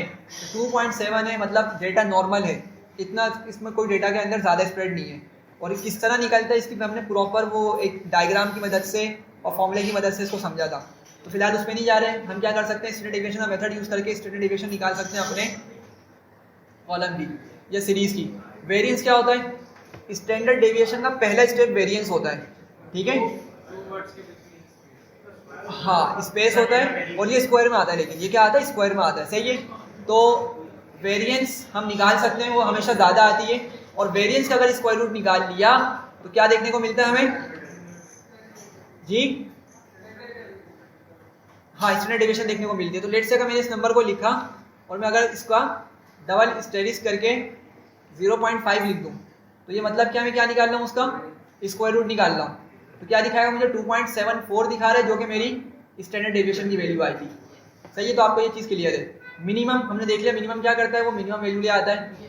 मैक्सिमम क्या करेगा भाई, मैक्सिमम वैल्यू ले आएगा। तो अगर मैं जल्दी से लिख लूँ इसको, S7 डॉट मैक्स, ये सबसे बड़ा नंबर जो होगा वो ले आएगा 9 है, जो कि ठीक है। सिमिलरली अगर हम और हमने क्या लोड किया है, हाँ लेट से हम BA को देखते हैं भाई उसने कितने मैक्सिमम स्कोर किए हैं मैच में। सही है, तो क्या दिखा रहा है, मैक्सिमम उसके 113 रन का है। सही है, तो सिंपल है। डिस्क्राइब, हाँ अब ये डिस्क्राइब का मेथड ना हमारे डेटा को एक तरह से खोल के रख देता है। किस सेंस में, ये हमें ना पूरा डेटा का पूरे डेटा का स्टेट्स बता देता है। लेट से मैंने कहा BA डॉट डिस्क्राइब, इसको डिस्क्राइब कर दो, तो देखें ज़रा क्या दिखाएगा, काउंट दिखा रहा है कि भाई कितनी मरतबा कितनी काउंट्स है उसमें, टोटल कितनी वैल्यूज़ हैं, 215। मीन उसका ये है, उसकी स्टैंडर्ड डेविएशन ये है, मिनिमम ये है, 25 परसेंटाइल पढ़ेंगे क्या होता है। बॉक्स प्लॉट देखा था हमने, बॉक्स प्लॉट देखा था, मुझे याद पड़ता शायद नमपाई के अंदर बॉक्स प्लॉट नहीं देखा, बॉक्स प्लॉट अच्छा खैर नहीं देखा, इसको डिस्कस करेंगे। बॉक्स प्लॉट होता है वो आउटलायर्स के बारे में बताता है, ठीक है। तो हम इसको पढ़ेंगे परसेंटाइल क्या होती है। परसेंटाइल जैसे हमने पढ़ी हुई है, लेकिन परसेंटाइल पढ़ी हुई है हमने, लेकिन बॉक्स प्लॉट की मदद से समझेंगे इसको। तो 25 परसेंटाइल बता रहा है, ये 50 परसेंटाइल बता रहा है जो कि मीडियन होता है, 75 परसेंटाइल बता रहा है जो कि हमारा अपर क्वार्टाइल कहलाता है, और ये मैक्सिमम वैल्यू दिखा रहा है। सही है, तो इसने क्या किया, डेटा को स्टेट्स वाइज सारा हमें डिस्क्राइब करके दे दिया। सही है, तो यहीं पे इसको एंड करते हैं।